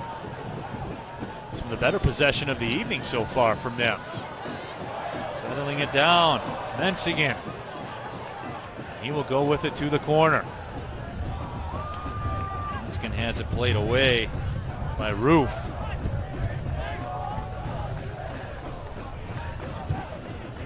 Guitar up through the middle and just flat out gave it away. It's Jimmy Fiscus. Nice job by him to come up and keep the pressure on. Saydee dangerous in that spot. Goes out wide for Omar Sinclair. Deakin will fire. Couldn't get everything he wanted on it. Missed the cage as well. For the first time tonight, I think Danny Deakin would like that back. He's out well wide of the goal. Scuffed it a bit. There were options if he wanted to reverse field. I think his eyes got a little bit bigger than his stomach there. Tried to bite off a little too much. Popped high in the air right at the midfield line. Lawson the target. Retreating is Jared Timmer. Timmer will escort it over the line. Grinch tweets at us with a hashtag WatchCity. My quad squad watching DCFC from South Carolina. Eric Freeman representing DCFC up north in Cadillac, Michigan. The Open Cup match. Thanks for the free stream. You're welcome. A big thank you to the folks at ussoccer.com for setting everything up. There's a ball sent through, and Elliot Bentley saves the day temporarily for Detroit City. And then a couple of Bucks players go down and are advised to retake their feet quickly. How about that play by Elliot Bentley? That's an all-world defensive play. He gets that wrong by a foot, and it's possibly a penalty, depending on where the challenge is made. Elliot Bentley came through, got the ball, didn't get the man, and it's a great play, and he's made a couple of those. There was that one, and there was the slide out on the near wing early in the first half when Bentley shut things down. 79th minute. The anticipation builds here in the 2018 U.S. Open Cup. Sean Lawson will come off, a substitution for Detroit City FC. Greg Janicki will come in. So Janicki, John, has the opportunity maybe to play a closer's role here. Yeah, I think you're going to see City going with a back five now. Right. Toward the end of the match. Or a 4-2. You know what? They're lining up in a 4-2-3-1 with Janicki across the back line now. And Janicki, of course, comes in with professional experience. Spent some time with the Indy 11, I believe, down in San Antonio as well. And so this is a guy who knows how to be big and physical. That's Ben Pierman acknowledging that there will be a point tonight where City will be just on defend mode with the Bucks bombing forward. And Greg Janicki is going to be that big body in the middle trying to clear out the ball. There's a cross that will go all the way through. Bentley will shepherd that one over the goal line. Greg Janicki, of course, also signed a pro contract with DC United of the MLS. I forget who I was talking about. I don't remember if it was you and I talking, but Greg Janicki, one of the more underrated professional players. We were having a chat with David Dwayne. That's who one it was. One of the owners here of DCFC. People sleep on Greg Janicki's career and what he did. Was a first-team All-Big Ten performer at Michigan State, as you talked about. Played in the NASL with San Antonio and the Indy 11. Played his high school soccer at Anchor Bay High School, where he scored 74 goals in 3 years. And I don't care what level you're playing at, you score 74 goals in 3 years in high school, you're a good player. I'm a pretty simple guy a lot of the times, John. When you put up numbers like that, I'm impressed. And remember, high school is only playing 25, 26 games a year. So he's averaging a goal a game in his high school career. You'll take that all day. Thank you. That'll get you to Michigan State and get you to be an all Big Ten first-team performer and get you pro contracts. And you know what? One of the unsung hero type things for Greg Janicki, he was on the squad list, remember, don't forget, for City for the Midwest Region Final Four weekend and for the national semifinals. And Ben Pierman used him a couple of times. And he was out there in training. He was settling down some of the younger guys' nerves. And he was just that professional presence in the dressing room. And I have a feeling his appearance tonight has a lot to do with that. I've been there before, guys. I've done it before, guys. Calm down. We're fine. Everything's good. Play your game kind of moments. And that's why you see 20 on the pitch. Mitch Guitar drops it back. The Bucks trying to size up Detroit City FC in the 82nd minute. The next 9 minutes of play are presented by Rip It Energy, the official energy drink of DCFC. We'll say it again. Clock says 82nd minute. I think we're going to have between 5 and 7 minutes of added time here. So we're a long way from over. I think there's about 15 to 17 minutes left in this match for City to hold on. And it's worth noting, Neil, as we talk about adjustments, City has gone to that 4-2-3-1. And you've got a situation where the Bucks have moved the line further up. City have retreated into their own half. You haven't seen it very many attacking forays. We might be starting to see that shift back into that attack versus defense mode that you'll see oftentimes at the end of matches like these. There you see the wind taking effect. That pass, I believe it was Giuseppe Barone that sent that pass across. It got up into the wind and then carried it over the far touchline. The Bucks none the worse for wear as they get it back.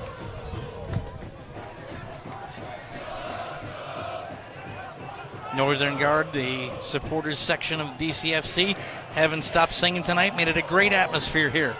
And another Bucks player goes down easy and is advised to retake his position by our referee tonight, who has been unwavering in the standard of play.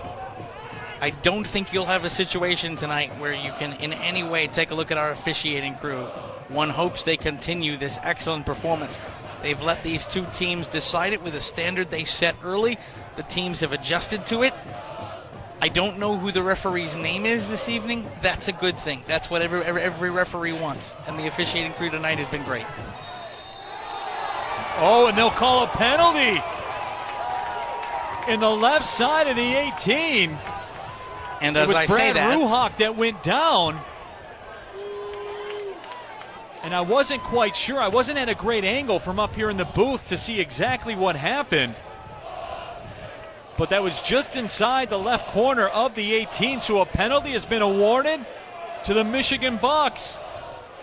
And I'm going to have a look at this here in about 30 seconds because we're seeing the same delay on a stream that our viewers are seeing. Alfonso Pinheiro will be the point man for the penalty. 38 goals in his college career at the University of Albany. Pinheiro v. Nate Steinwascher. DCFC's lead hangs in the balance. Pinheiro steps up and he slots it through in the right corner. Neil, I've just seen the replay. Player going away from goal but in the area. I would describe it as softish. But at any rate, we are level at 1 here in the 85th minute as Alfonso Pinheiro very calmly and coolly slots it into the lower right corner. And it's all to play for here in Keyworth. That was a difficult penalty decision.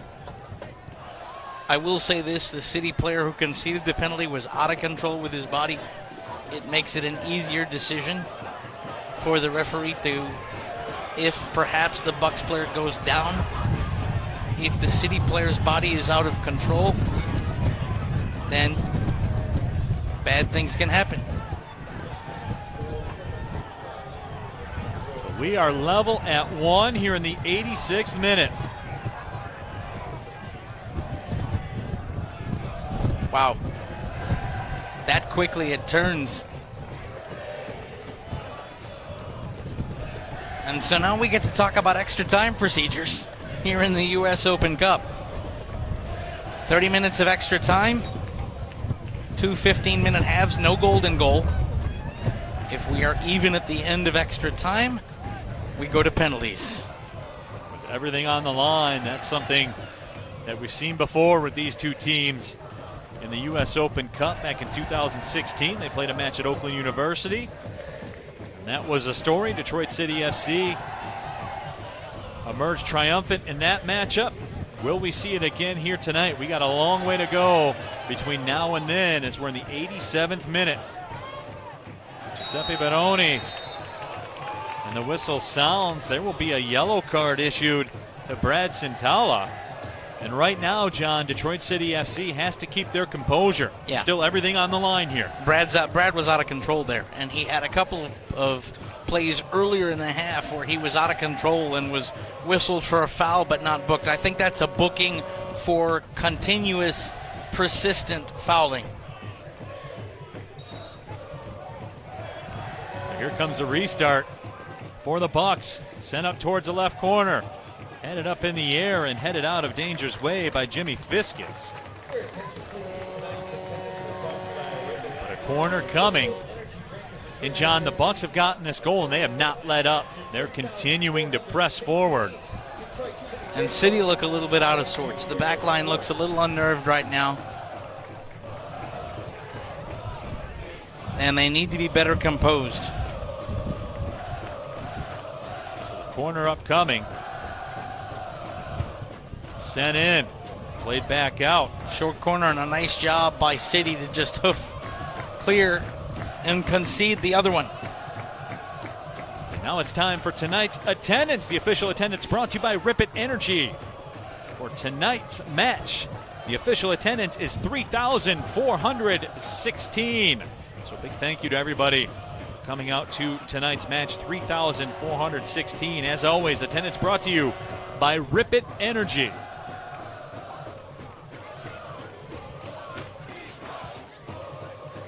Nate Steinwascher taking his time here as a couple of players have taken a bit of time getting onto their feet.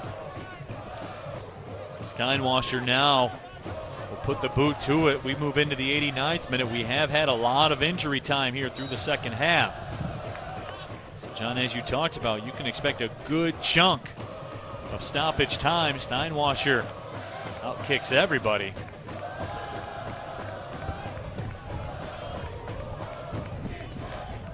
City much more physical in the air here in the second half. That has done them a fair bit of good. It's forced Michigan Bucks to pay them a little bit of respect. And they've been able to move forward because of it and keep possession because of it. Now we're back to evens, 1-1. You see City coming out of their shell a little bit, and we get back to where we were with City trying to work forward and reestablish a presence in the attacking third. We move into the 90th minute. It's the 2018 U.S. Open Cup on USsoccer.com. My name is Neil Rule, my broadcast partner John Krieger. Happy you could join us. If you're just joining us, Detroit City FC took the lead here in the second half on a Sean Lawson goal. And then just a few moments ago, a penalty awarded to the Bucks. And Alfonso Pinheiro leveled this match at 1, and that is where we sit. So my follow-up question to that would be, if you're just joining us, where you been? It's been a good one here tonight. Corner kick upcoming for Detroit City. Danny Deakin has been dangerous really all night long, especially with these corners.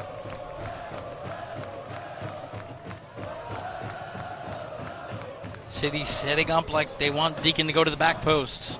Deakin sends it towards a near post, and coming off the line is Jimmy Hague to make the grab. Back to the penalty, Neil. You know, It was a foul of a Bucks player going away from goal, but the referee chose to apply the law of the game as written, which is if there's a foul in the box, any foul in the box, there's a penalty. That's what the penalty area is there for. There are a lot of referees that would argue that penalties should be assessed on the spirit of the law, which is that it should be some type of denial of a scoring opportunity or a player turned toward goal. But the letter of the law is you foul a man in the box, it's a penalty, and our referee chose a more literal interpretation of that rule. He judged that it was a penalty, or rather a foul. It occurred in the box, and so that penalty called, and we're even at 1. We are in stoppage time now. There'll be 4 minutes of added time.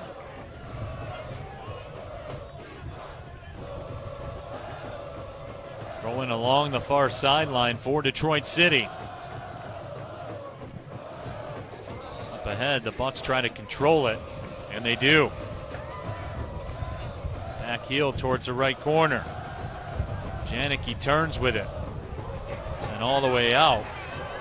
Mukuna sends it away from a lot of City pressure. Deakin stepping up. And they get the job done as the Bucks give it away. It'll be a throw-in. We'll check to see how much injury time there is. Hopefully there's someone that could get 4 minutes, they say, of injury time. There we go. I was checking notes and we got through to that. Ball tossed in towards the top of the D. It's headed up in the air. Cleared out by Jake Rufe. Now the ball knocked out towards midfield. Pinheiro, his penalty leveled this match at 1. Here come the Bucks on the move. Up the left side. Jake Rufe tried to jump up into the play. He was very dangerous on the right side. It's played away at the last moment. Throw-in coming for the Bucks. City trying to slide and take that possession away from the Bucks. A missed slide challenge, and it gave the Bucks space down the wing. That led to the foul that led to the free kick. But the Bucks choose instead to pass it back. They want to set something up. And their back three very high again. They're taking the opportunity to press City.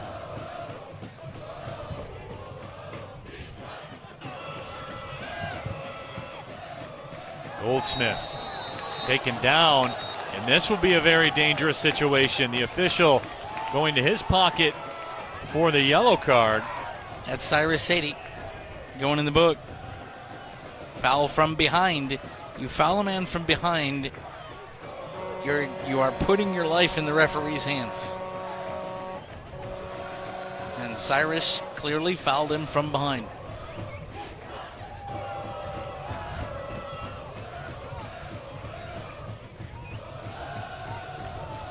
So Brad Dunwell will step into this one here in stoppage time. 3-man wall.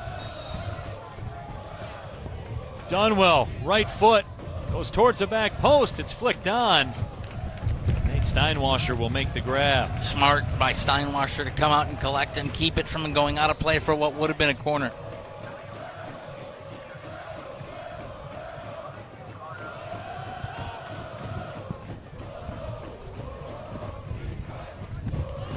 Got to admit, Neil, I'm surprised that we had only 4 minutes of stoppage time. I thought it would be longer. Remember, we go to extra time, 30 minutes, no golden goal. And there it is. We're going to extra time. As you said, partner, to extra time we go. 1-1 the score. So we will play 30 more minutes. As you talked about, no golden goal. We will play the full 30. And right now, the players will get a blow. But John, I think it's worthy of mentioning the Bucks have used all of their subs. Now, it's interesting to note, and I do not know this as to whether or not the U.S. Soccer Federation has adopted this rule. There are some cup competitions now over in England where in extra time they will allow an extra sub. I don't know whether U.S. Soccer has chosen to use that rule or not. If they haven't, it is, of course, DCFC with, I believe, a sub remaining, and the Michigan Bucks would be out of subs. Right now, the officials explaining extra time and the particulars to Alex Wright, one of the DCFC co-owners. We'll have information sent up to us. But let's take you back from whence we came. First 45 minutes, goalless. Jean-Claude Lawson opened the scoring, putting a rebound off the crossbar, underneath the crossbar to make it 1-0 City. And then a penalty in the late stages of the second half. An easily taken one after Nate Steinwascher committed and left early. Tied us up at 1, and we're headed for extra time. Alfonso Pinheiro slotted that one home in the lower right-hand corner to beat Nate Steinwascher. That is where we stand. 90-plus minutes, insufficient to determine a winner. So everything will be on the line. Fitness is going to be a major issue here, Neil Rule. We've seen some cramping already from some folks out there on the field. Primarily from the Bucks players. And that's where City having 3 weeks of preseason training already has paid off. I think this extra time is going to be decided by 2 factors. Number 1, how fit are the Bucks? And will they be able to keep up the pace and avoid cramping without giving City space to mount an attack? On the Detroit City side, frankly, you got to be smart. There have been some careless, reckless fouls by Detroit City FC in the last few minutes. A couple of players, in fact 3 or 4, are now playing on a caution. You have to be smart. You don't want to put your life in the referee's hands. You want to go out there and make the same good, clean challenges. If you get beat, you got that decision to make, but you can't just lunge in, especially lunging in from behind, because if you miss the ball and get the man, you are going to draw the referee's ire. And in the last, say, 10 to 12 minutes, we've seen City's seams coming a bit unruffled and or a bit loose, and we're going to want for City fans to see that tightened up if City are to advance here through extra time and possibly penalties. So some of the fans getting ready for the extra time as well on Twitter with the hashtag WatchCity. At GusMacker1 says, I'm almost out of beer. Hashtag WatchCity. Well, Gus, you gotta rectify that. You got about 3.5 minutes. So make your decisions right now, Gus. I don't know if you have time to run to the store or not. Of course, Gus down there in Key Largo, Florida, watching the match as the Michigan Bucks break their huddle and they come out towards midfield. We got 3 minutes of stoppage here, by the way, Neil, and I want to take a minute as we get moving toward through May and toward June to talk about a very special fundraiser happening all around amateur soccer here in the United States, and that, of course, is Pride Riser, started by a couple of DCFC capos in Dean Simmer and Jackie, and also Galen from Chattanooga FC. A fundraiser that was started by those 2 organizations to raise money for LGBT causes in respective cities. Supporters pledge money per goal scored in the month of June, and those monies are donated to LGBT causes in the areas where the supporters groups are active. And the website for Pride Raiser, prideraiser.org. That's prideraiser.org. That's coming up in the month of June, raising money for LGBT organizations all around the United States. And so if you are a member of a supporters group for a side here in the U.S. and are in the giving mood, reach out and do some good in the month of June. So the Bucks will have the possession to start the first 15 of extra time. This is where we are. Everything on the line here in the 2018 U.S. Open Cup on USSoccer.com. My name is Neil Rule.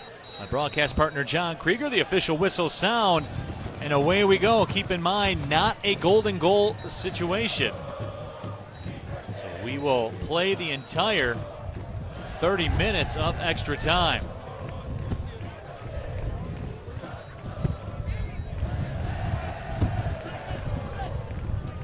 Bucks with the possession to get things rolling here. Mitch Guitar has it taken away by Brad Centala. Cyrus Saydee Moves to the middle, tried to thread it through. Making a run on the other end was Mentzingen. Bucks cut that off. They try their own run through the middle. That's turned away by Brandon Bartel. Bartel up the left side. Touched over the far sideline by Jared Timmer. Very good defensive play.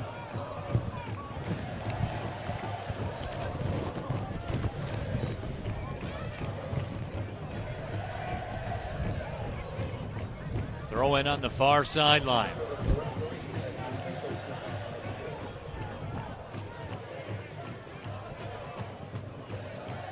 Sent in, shot, and a diving save made by Jimmy Hague. Saydee again right on the ball, and Hague with another great save. He's made a few tonight.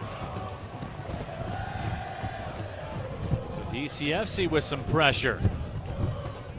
There's a cross curled in. Boy, making a run with Centala.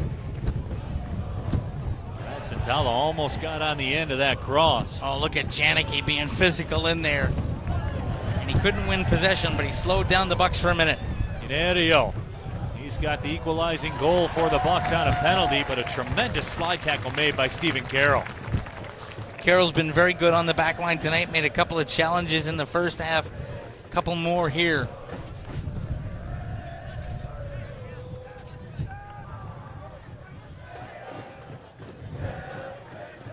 The action, John, surprisingly, here in the second minute of stoppage time has been a bit more end-to-end.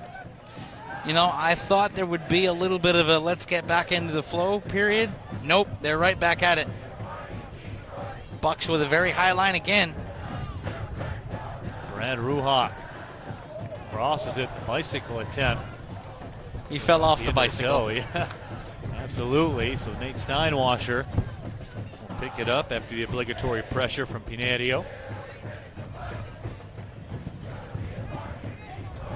Steinwascher bounces the ball on the pitch and now puts the boot to it. Got all of that one, targeting Cyrus Saydee. Bucks control. Mukuna been outstanding this match. Long, hopeful ball sent up. Right into Steinwascher's area where he will collect. Mukuna has been an absolute anchor along the back line for the Bucks. And if there are people out there, you know, he is a player that people already know his name. But if there are people out there watching the stream tonight, he's just the big boy in the middle that has shut down an awful lot of City pressure tonight. There's an attack from the left side. Will that result in a corner? No, the goal kick. Off the knee of the City player and out. At Baron NGS on Twitter with a hashtag WatchCity. Work vibes. He's watching it on his phone on his lunch break.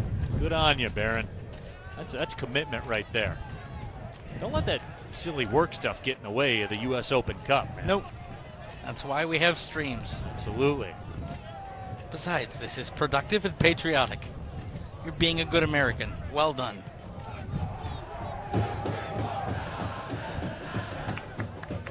Ball trickles over the line. Throwing right in front of the Detroit City FC bench. Ben Pierman giving some words of instruction. Some rather emphatic words of instruction, if we're going to be honest about it. There was something there Ben didn't like. I like to say he's giving a tutorial right now. Yeah. Coachable moment.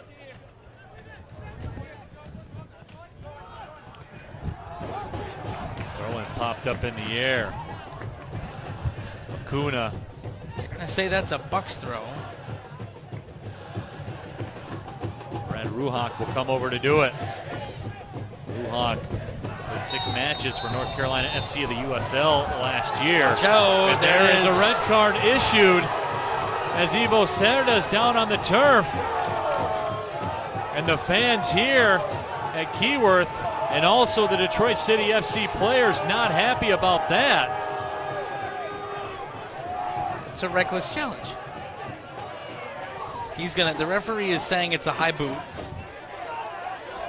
And who's being sent off? Is that Greg Janicki?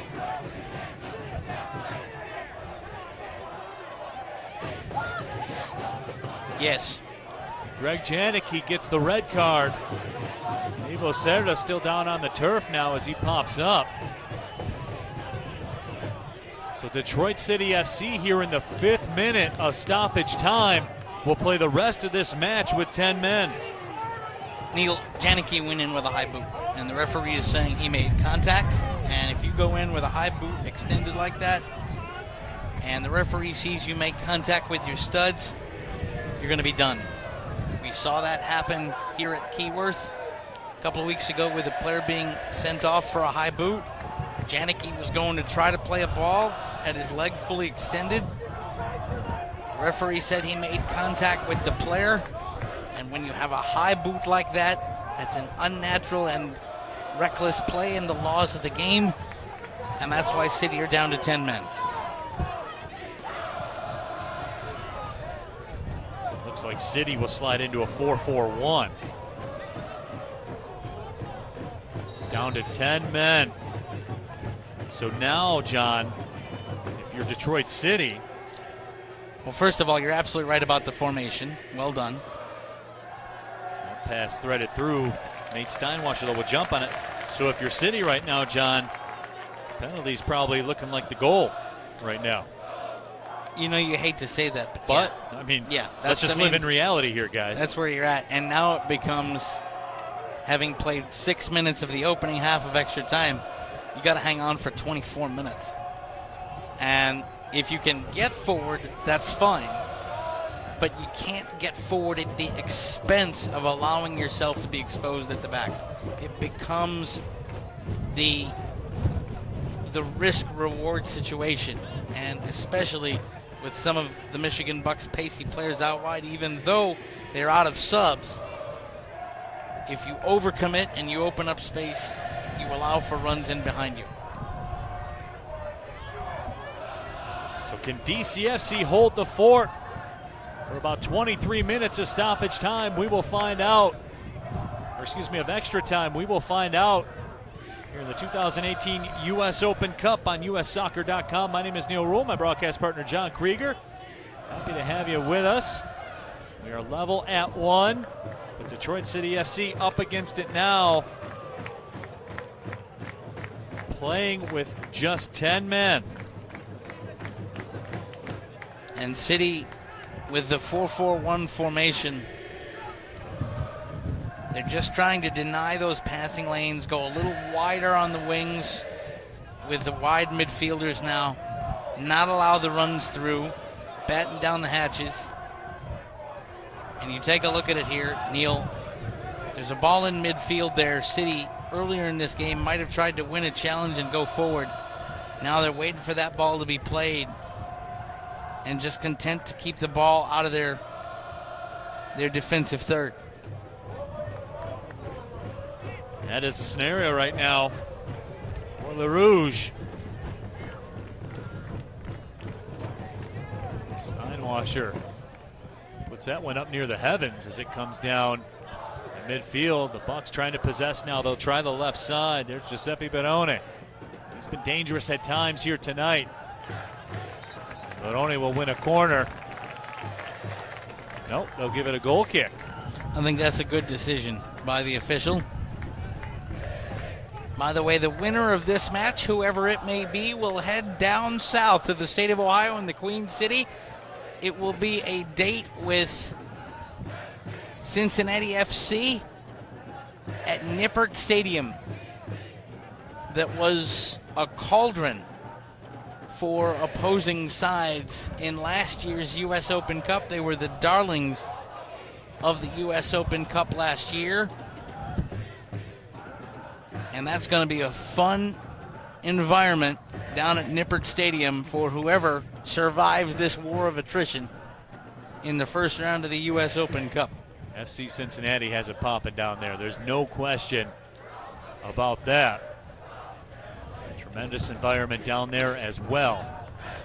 Who will it be? We're trying to find out. We move into the 10th minute of extra time. Steinwascher plays it short. Boy, and Omar Sinclair was rolling out. That's a mental lapse by Omar Sinclair. Ran without the ball with nobody else back. So the Bucks will try to take advantage. Ivo Cerda sends it to the top of the D. Turning left-footed shot. Steinwascher makes the grab as he was in perfect position and equal to the challenge from the left foot of David Goldsmith. Right at Steinwascher. Good punt there by Steinwascher. And now Rufe goes down. Mentzingen tries to step through, but there's just too many Michigan Bucks in the area. And in midfield right now, that 5 across midfield for the Bucks. And with City down to 10 men and being forced to run to make up for the gap caused by Greg Janicki's absence. Steinwascher comes up off his line. Here come the Bucks again.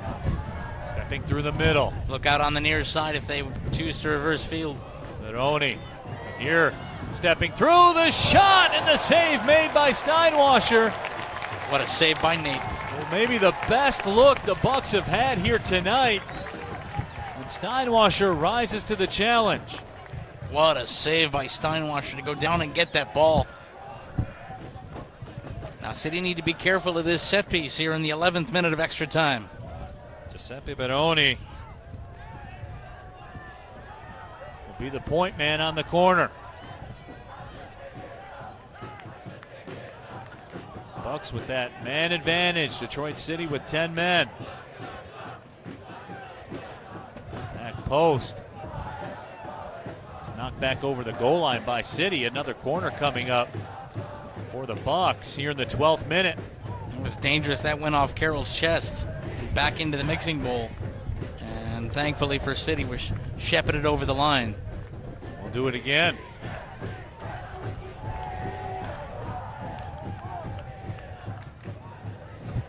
Towards the back post. And boy, there's bodies flying everywhere into the net. What a claim by Nate Steinwascher. That is a man's claim in the air. He stood tall. Got the paws in the air. Boy, bodies are flying everywhere. They knocked the goal off the goal line. And here, 1-on-4, trying to do his best as Mentzingen. And he did his best. He earned the call.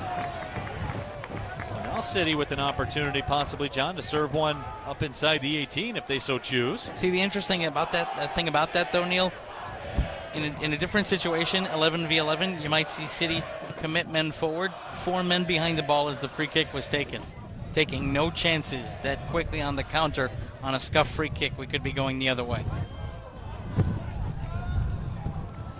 Deakin's pass isn't handled, and here come the Bucks again, trying to turn towards midfield. Ivo Cerda settles it down. Cerda stepping through. Boy, has it taken away expertly by Bartel. That's a great challenge and a clean challenge by Bartel. Right foot blast will miss the left post. You know, anytime you see a player shooting like that back across his body in open space that far from goal, there's a little frustration setting in. The Bucks, you know, it starts when you go down to 10 men like City did. You have to withstand the storm, and that's why you drop back into that 4-4-1. But after a while, and we've played 11 minutes or so since that red card, you start to wonder why you haven't converted on the man advantage. And it starts to get into your head. And you start to see that space and take the shot at goal, and now we've got a foul, and could we see a booking? We have a walkover by the official. Ben Pierman was animated about it, as was Omar Sinclair. No booking forthcoming. But now City have proven they can hang with the Bucks 10v11. And by the way, Detroit City have experience coming back a man down. Their supporters will remind you of the fact they were down a man to Lansing United and behind 3-0 and came back to draw here at Keyworth Stadium last year. So playing at Keyworth down a man, something City have certainly seen success from before. Deakin in the middle, unable to settle that down. Again, the ball punted down the field. Mentzingen almost making a bid, trying to step through 2 defenders. Saydee has that Knocked off his shin and over the line, so a throw in coming. We're in the 15th minute of extra time. By the way, we're hearing from people on Twitter that match next week may not be at Nippert Stadium. It may be at a smaller stadium at the University of Cincinnati. So it might not be the full Nippert magic, but still a great match in the second round of the U.S. Open Cup. There's a foul that will go against the Bucks. And that was flagged by the referee's assistant, and they're going to make sure they're in the right position. Nice job by the referee's assistant on the near side to see that foul and flag for it. So now we're in stoppage time of the extra time. And Danny Deakin. And John, this is a situation DCFC can make a move here. Because you you're figure in the that stoppage time. whistle's coming. Yep, absolutely. And here's Deakin to serve it. Curls it towards the back post. Knocked down inside the box. It's punched out. And there is the whistle. The first half of extra time complete. Detroit City FC plays that first half of extra time with just 10 men for the most part. But John, they stand tall. They don't concede. And the dream is still alive right now as it sits for Detroit City FC. Absolutely. They composed themselves after Janicki sent off for a high boot. If you've just tuned in, as you often say, partner and friend, where you been? We saw Jean-Claude Lawson make it 1-0 City with about a half an hour to go. Then inside the final 10 minutes, a penalty assessed to Detroit City FC, converted by Pinheiro for Michigan Bucks. That sent us to extra time. City reduced to 10 men a few minutes into extra time when Greg Janicki was sent off for a high boot and reckless play. And since then, it has been City battening down the hatches. They've had a couple of chances. Deakin did put it in the mixing bowl, Neil, but nobody there for City to pick up the trash. 15 more minutes of extra time. The winner of this match will take on FC Cincinnati next week in the Queen City. That is how the U.S. Open Cup sets up for these two sides. Detroit City FC right now getting some instruction from Ben Pierman just off the side of their bench. Always interesting, Neil, to see the body language in the two huddles at halftime of extra time. You have 3 or 4 City players down on the ground. Nate Steinwascher appears to be having something stretched out. The City keeper is down on the pitch. The Michigan Bucks just all in a huddle, looking just a little bit more calm, cool, and collected at the moment. You know, appearances can be deceiving, but this City team is clearly tired. And Ben Pierman, the more animated of the two managers by far. He has a definite plan that he wants to see come out here, and he is urging his players to give him 15 more minutes and try to create something and try to not give the Bucks too much respect so that it becomes just a shooting gallery for the final 15 minutes. NGS Drew tweets at us with the hashtag WatchCity. Guys, don't even worry about it. I'm totally not on the verge of a heart attack right now. And I know there's a lot of fans out there feeling the exact same way. It's all to play for here. The final 15 minutes of extra time. We're level at 1. Detroit City FC with 10 men. My name is Neil Rule. My broadcast partner, John Krieger.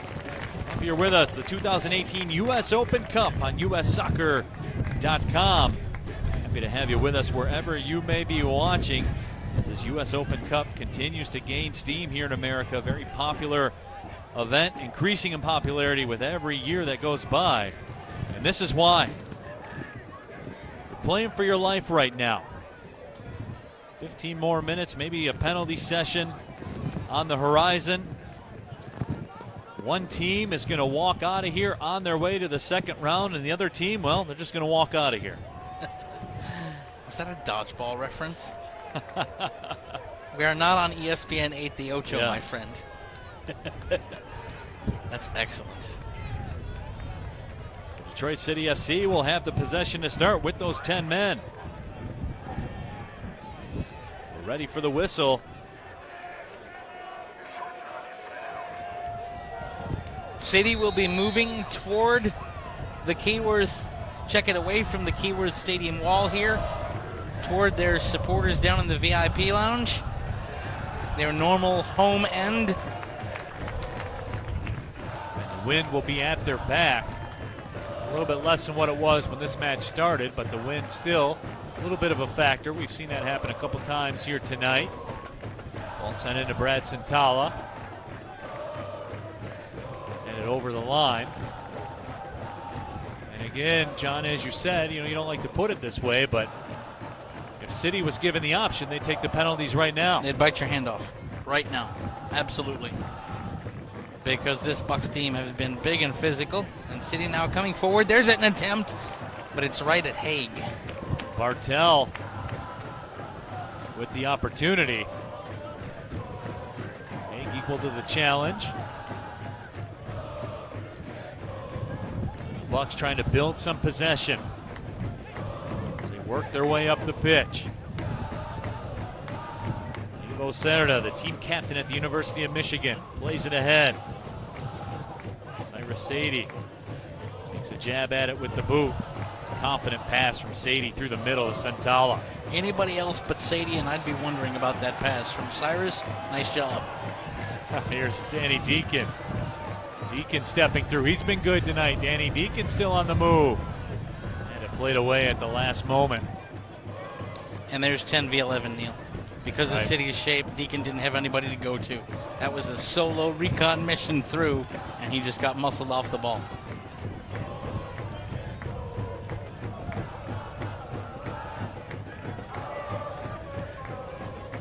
Brad Ruhaek plays it up ahead. Jake Rufe. Long ball over the top. Finds a home to Goldsmith. Goldsmith, very accomplished goal scorer. Goldsmith played it back. He was trying to set something up, but Cyrus Saydee there to knock it out to touch. Here's Rufe.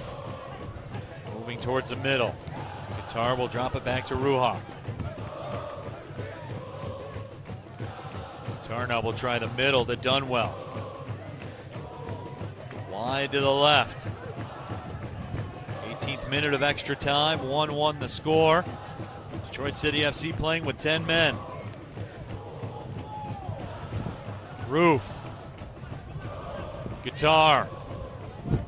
Cross into the box. Popped up in the air. Steinwascher. Pick it up.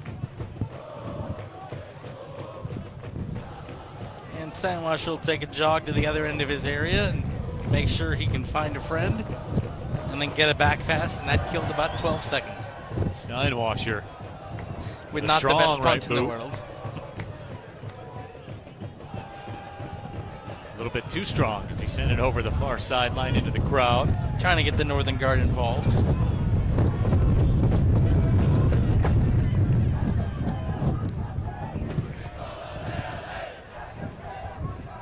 Here's Rufe again. Boy, John, the Bucks have had a love affair here with the right side in the second extra time session.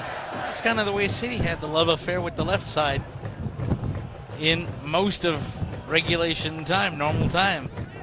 They have figured that they can try and pick on Cyrus Saydee. That, for me, is not the best course of action.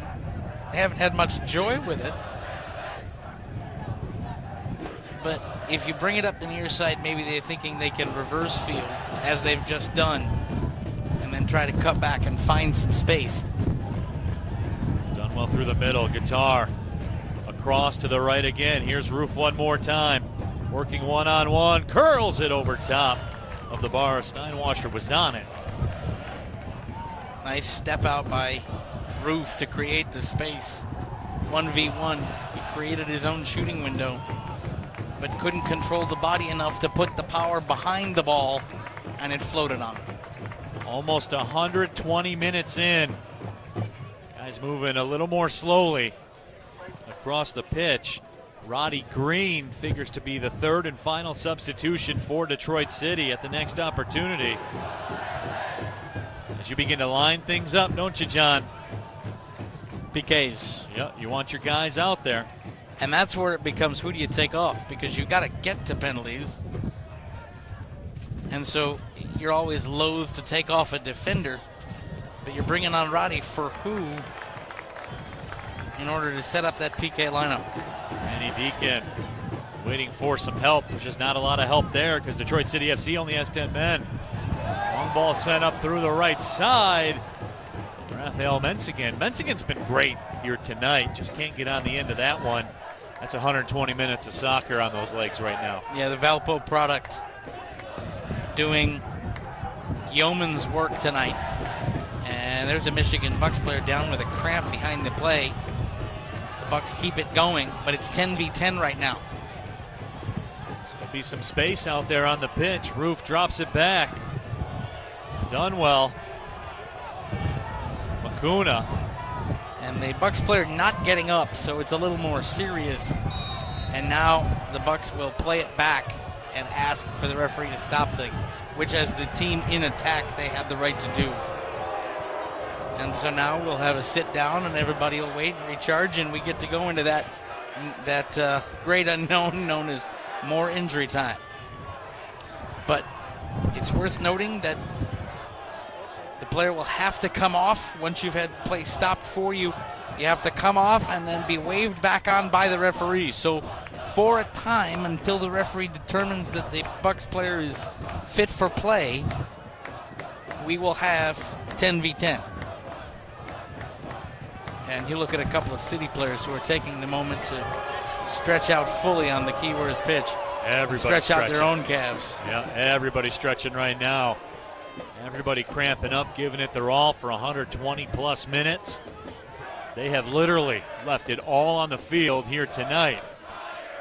Roddy Green still waiting to come into this match. Both of these sides have played their hearts out. And, you know, some of these regional seedings and regional draw pots and some of the way this comes out, you know, in DCFC US Open Cup history, you take a look at DCFC's trips to this tournament. They've made 4 appearances. One of them, they lost to RWB Adaria on penalty kicks. They lost 3-0 to the Bucks in 2015. They beat the Bucks in 2016 on penalty kicks, and now the Bucks again. This is a matchup that I think belongs in the second round or further in the U.S. Open Cup based on how these teams play. I know it's not seeded and set up that way, but it's a brutal first-round tie, and both these teams have played befitting the tournament, befitting themselves, befitting their two clubs. Now Roddy Green into the match, replacing Raphael Mentzingen. So Mentzingen, a well-earned rest here tonight. He has run several miles on this pitch this evening. And he's going to be fun to watch in the NPSL for Detroit City FC. Here's Rufe again. Ball played out, Barone.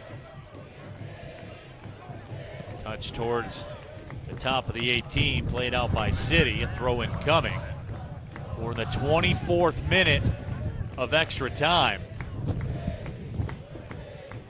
Of course, there'll be some injury time added to that. Not quite sure how much it will be. Detroit City FC trying to hold up, get to penalties. That is the goal. Sinclair blasts it down the pitch. That's just popping the top off the pressure cooker, relieving things just a little bit.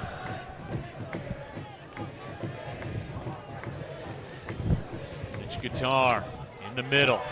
City, by the way, Neil, they were in a 4-4-1 for a while. Now in defense, they're in that 4-4-1, but the minute they get possession, they're taking a little bit of a risk here. They're going to a 4-3-2, and they're sending a second man up when they're in position in midfield. Here's a dangerous opportunity. Nifty back heel to the top of the 18, but here's Roddy Green with those fresh legs. And Roddy Green trying to make a run. Expertly played off the ball by Brad Ruhaek. Boy, that was a great defensive play by Ruhaek. Nice job by Green to try to run by a man, but Ruhaek in good position. And then it's played out to touch, and City will have a throw. Now, this is a throw in midfield. So you take a look at this, and City sets up on the near side with a couple men up front. Cyrus Saydee actually sliding up next to Roddy Green there for a minute to touch in. Ben Pierman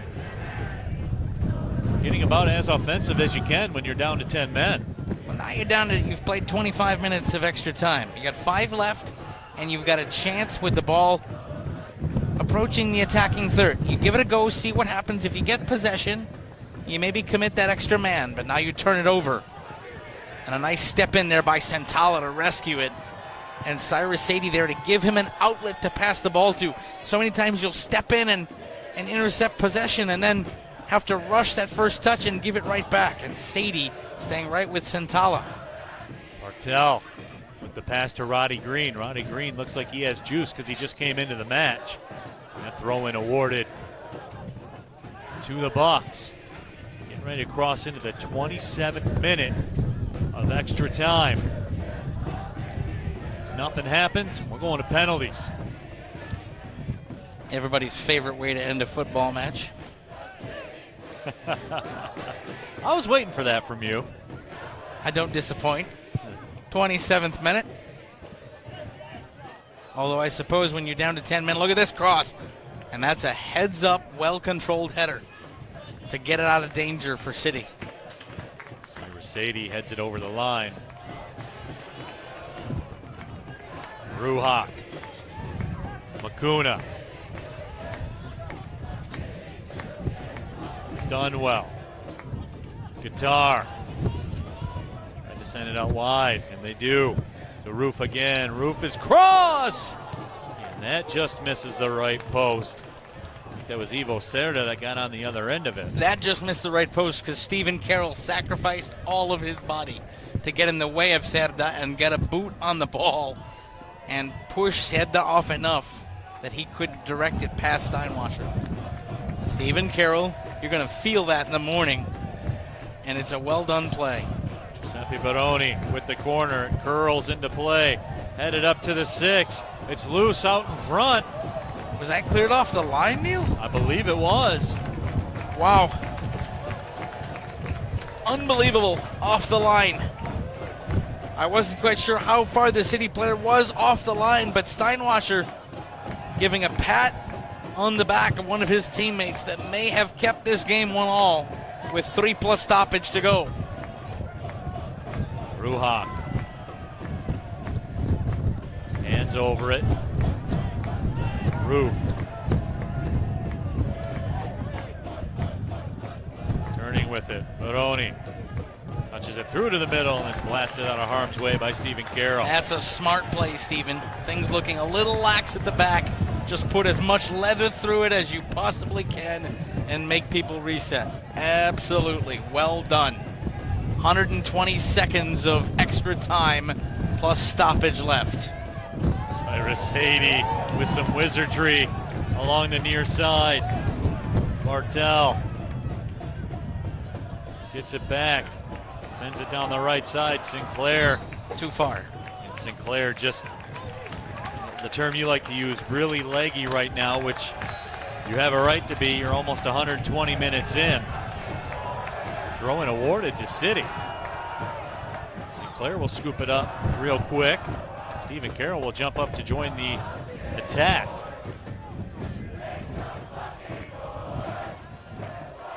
Sinclair very deliberate with this throw-in. Sends it in inside the box. City settles it down temporarily. Oh, get back, track back in a hurry now. And thank heaven for a heavy first touch if you're City to allow some people to get back. Here comes Rufe on the attack anyway. Rufe being tracked by Roddy Green. Rufe still with it. Bucks clamoring for a handball. Official says play on. Close, but I think the correct decision. If it did hit the arm, I don't think the arm was in an unnatural position, and I don't think the player had too much to say or know about it. Ball sent ahead. Roddy Green on the move. Saydee's jumping up into the play. And off the line is Jimmy Hague. Boy, dangerous counter from Detroit City FC. Artificial surface, and it just ran on him. I think on a natural grass surface, that's entirely different. And now a handball. It will be a handball. Stoppage time of extra time, Neil. How much of it is left? That is the question. Detroit City FC, very deliberate. This is where if you're Steinwascher, it's perfectly okay to take a yellow card for time wasting. Where City as they take the free kick. There it is. Sent ahead. There is the whistle. And 120 minutes, not sufficient to determine a winner here in Keyworth Stadium. We are going to penalties. So they'll have a coin toss at midfield between the two captains, Neil. And we'll have a 5-minute break here. And this is how this will work. The two captains will get together. The visiting captain will call the toss. On you win the toss, you have the choice to shoot first or second. The other team has the choice of which end the penalty kicks will be taken at. And then you have to decide your first 5 shooters. We will have a minimum of 5 shooters. If we're tied at the end of 5 shooters, it will be a miss-make situation. Think your backyard game of horse, only with much higher stakes. Absolutely. Your life is on the line here in the U.S. Open Cup. The winner goes to FC Cincinnati next week. That's what's on the line here. We got about 4 more minutes of break time while they sort everything out. What we're going to do for penalties. Nate Steinwascher for Detroit City FC. Jimmy Hague for the Michigan Bucks will be on center stage. Who will make the play? That is the question here tonight in Keyworth Stadium. Very entertaining match though, Mr. Krieger. Fans certainly have gotten their money's worth here tonight. We talked about the level of talent that's on the field, high-level talent. We've seen a high-level match here this evening. We're going to shoot down toward the Keyworth wall, end of the stadium, it looks like. I don't know who will shoot first. We'll get that information from the officials. But we're going to shoot, it appears, down toward the end with the famous Keyworth Stadium wall. They've sent the ball kids down that way. And now we'll set the penalty lineup. If you're just joining us, Jean-Claude Lawson gave City fans reason to pop some smoke as the Northern Guard commute en masse. Look at that. Down toward the end where the shooting will take place. Everybody's doing it on every side of the stadium. But as you said, Sean Lawson gave City the jump to take a 1-0 lead with about 30 minutes of football left. And a controversial penalty called against City. And Alfonso Pinheiro went lower right side, leveled this match at 1. That is where we stand right now as we move towards penalties. And John, my question to you, if you're the Bucks right now, you played about 90% of that extra time with a man advantage, but weren't able to cash it in. On the philosophical side, on the mental side, does that take any bit of a toll on you in terms of kicking yourself, thinking about what might have been? It's a tough question. No. Because penalties is, you've got to steel yourself for being in penalties. And at this point, it's honors even. And I think, if anything, you have a little bit of a mental edge if you're the Bucks because you've already taken a penalty tonight and you beat Nate Steinwascher rather easily. Steinwascher left his line early, and Neto was able to just roll it in the opposite corner. You saw that. Now keep in mind, Steinwascher has saved a penalty for DCFC last year. But if you have a situation like that where you've seen him beaten by a penalty, it might give you a little bit of a mental edge to know that you could do that again.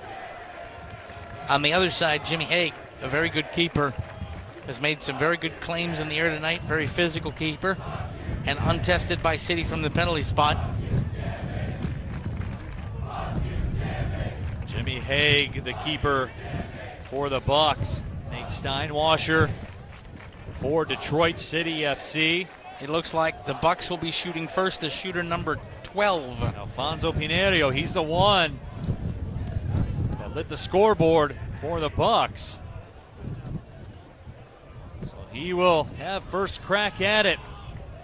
Goes against Steinwascher. The most nerve-wracking time for all the fans associated Here we go, we're in penalties. Pinheiro v. Steinwascher. What do we got? Pinheiro off the post. Alfonso Pinheiro rings the right post. Nate Steinwascher. I think Nate helped it onto the post. Gets the job done. So the early advantage will go to Detroit City, and they're going to their guy, Danny Deakin. Steinwascher, Pinheiro went the same way he went during the regulation penalty. And Steinwascher was going that way all the way and helped it onto the post for Steinwascher's second penalty save in his City shirt. Danny Deakin, the 64th overall pick in the 17 MLS draft, steps up left foot and a huge save made by Jimmy Hague. He kicked his right foot out and stopped it. Deakin went to the middle. We're still level. That's a looky what I found save is what that is. It counts the same. Hague was beaten, knew it, kicked the leg, and found football. So can Steinwascher do it again? Here we go. Right foot, left side of the net. The Bucks get on the board first here in the penalty session. Brandon Bartel will try to level the penalty session for Detroit City FC. So the Bucks with the make. Brandon Bartel now with all the pressure on him. Bartel steps through and a save made by Jimmy Hague. A 1-0 advantage here in the penalty session for the Bucks. And right now, John, the Bucks in the driver's seat. Nate Steinwascher needs to stand tall against Giuseppe Barone.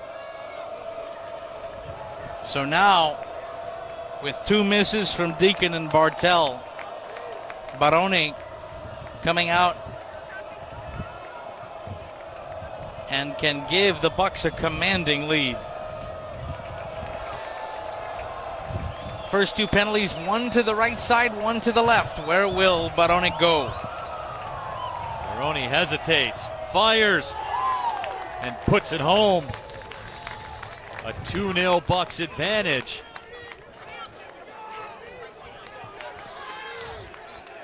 And so now they must score.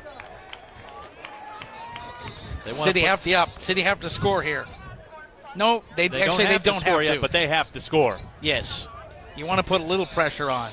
Centala. Mathematically, they don't have to score, but for all intents and purposes, they have to score here. Brad Centala steps over it. Right foot finds a left corner. DCFC still has life. So it's now 3-1, which means that a converted penalty on either of these last two penalty kicks by Michigan Bucks will send them through. And your shooter is number 14, Brad Dunwell. to send him to the second rounds. Dunwell. Save made by Steinwascher. As it's touched wide, Detroit City FC still has life. Still 3-1. And walking to the spot, needing to score, is that Sinclair? Omar Sinclair. The Northern Guard could use an Omar oh my moment. They have to have it. If Omar doesn't convert, it's over. With just one shooter remaining after Sinclair in a 3-1 deficit.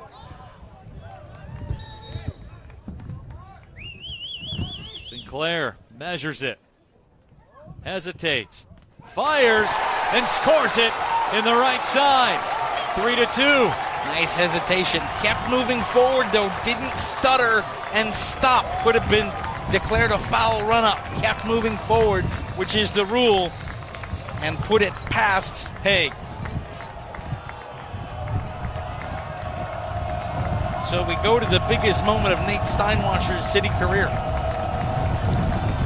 Jared Timmer with the boot. Finds the upper right-hand corner.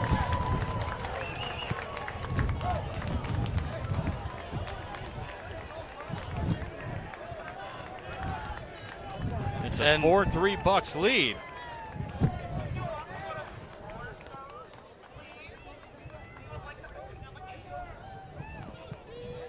And City are trying to even it up.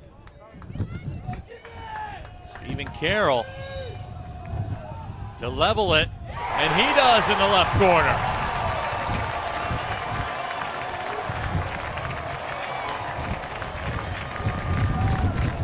Both sides have made 3 penalty kicks of the 5. And so now we go to mismake. Well, it's all on the line right here. We're right back where we started from, John.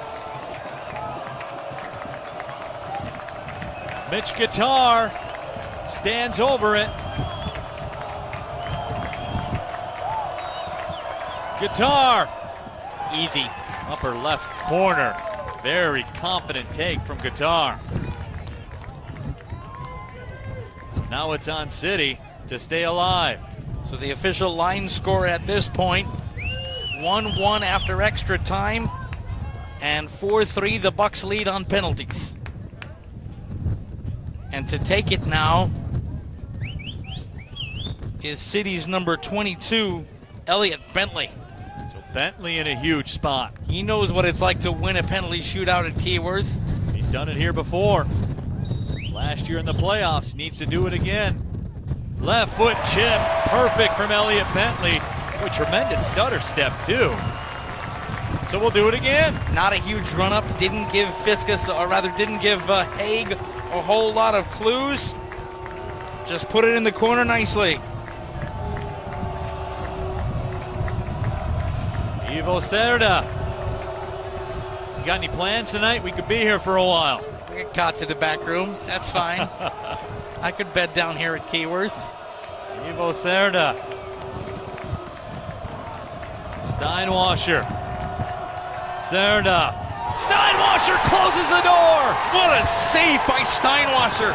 Beautiful low dive. It was a well-placed kick. Steinwascher had to be all-world to make the save, and all-world he was.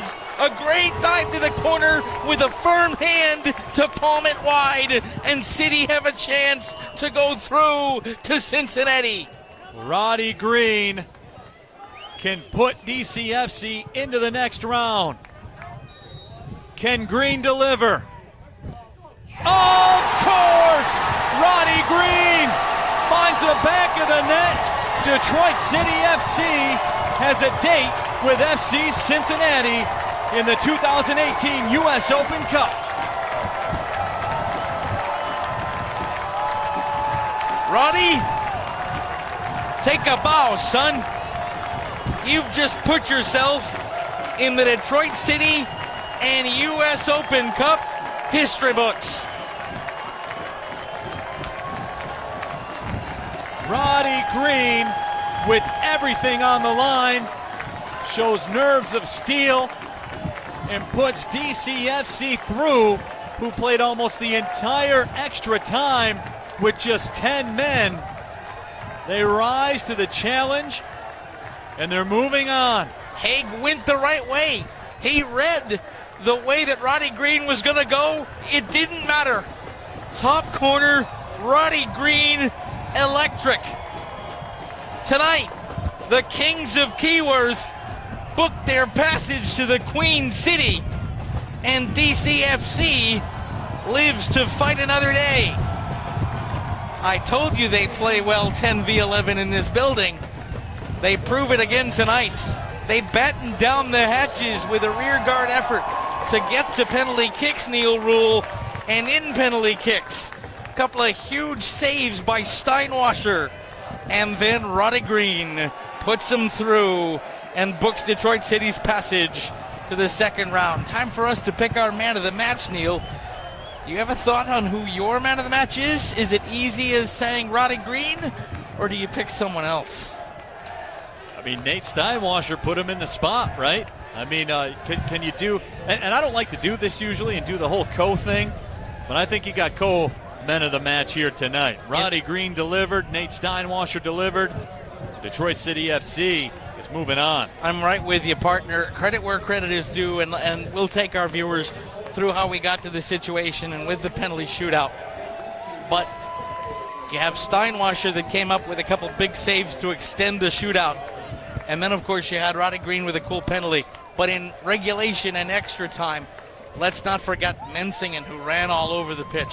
Stephen Carroll with a couple of great defensive plays. Elliot Bentley with a couple of great defensive plays. Danny Deakin with the way he controlled things in midfield. It was a true team effort by Detroit City tonight, especially when they went down to 10 men. And that 5 or 10 minutes after the red card, Neil, when they went down to 10 men, and they had to batten down the hatches and not give up the goal that I think would have sealed their fate. Once they got past that, after Greg Janicki was sent off, and they realized they were still alive, they kept going through, and what a penalty shootout we had. And Detroit City FC, for the second consecutive time in the U.S. Open Cup, dispatches the Michigan Bucks. Your final line score after extra time: Detroit City FC 1, Michigan Bucks 1. Penalty kicks 5-4 to Detroit City. So Detroit City FC moves on, and they will go to FC Cincinnati in the second round of the 2018 U.S. Open Cup. And that is the story. So DCFC fans going home happy here tonight. And they can take to the highway next week and go on down to the Queen City to support their squad in the next round of the U.S. Open Cup. So for the second time, Detroit City FC burns the Bucks in penalties. And how about this, Neil? How about this for responding after going down 2-0 in a penalty shootout? 7 rounds. They missed their first 2, did City. 5 consecutive makes to get through to round 7. And then you had that big late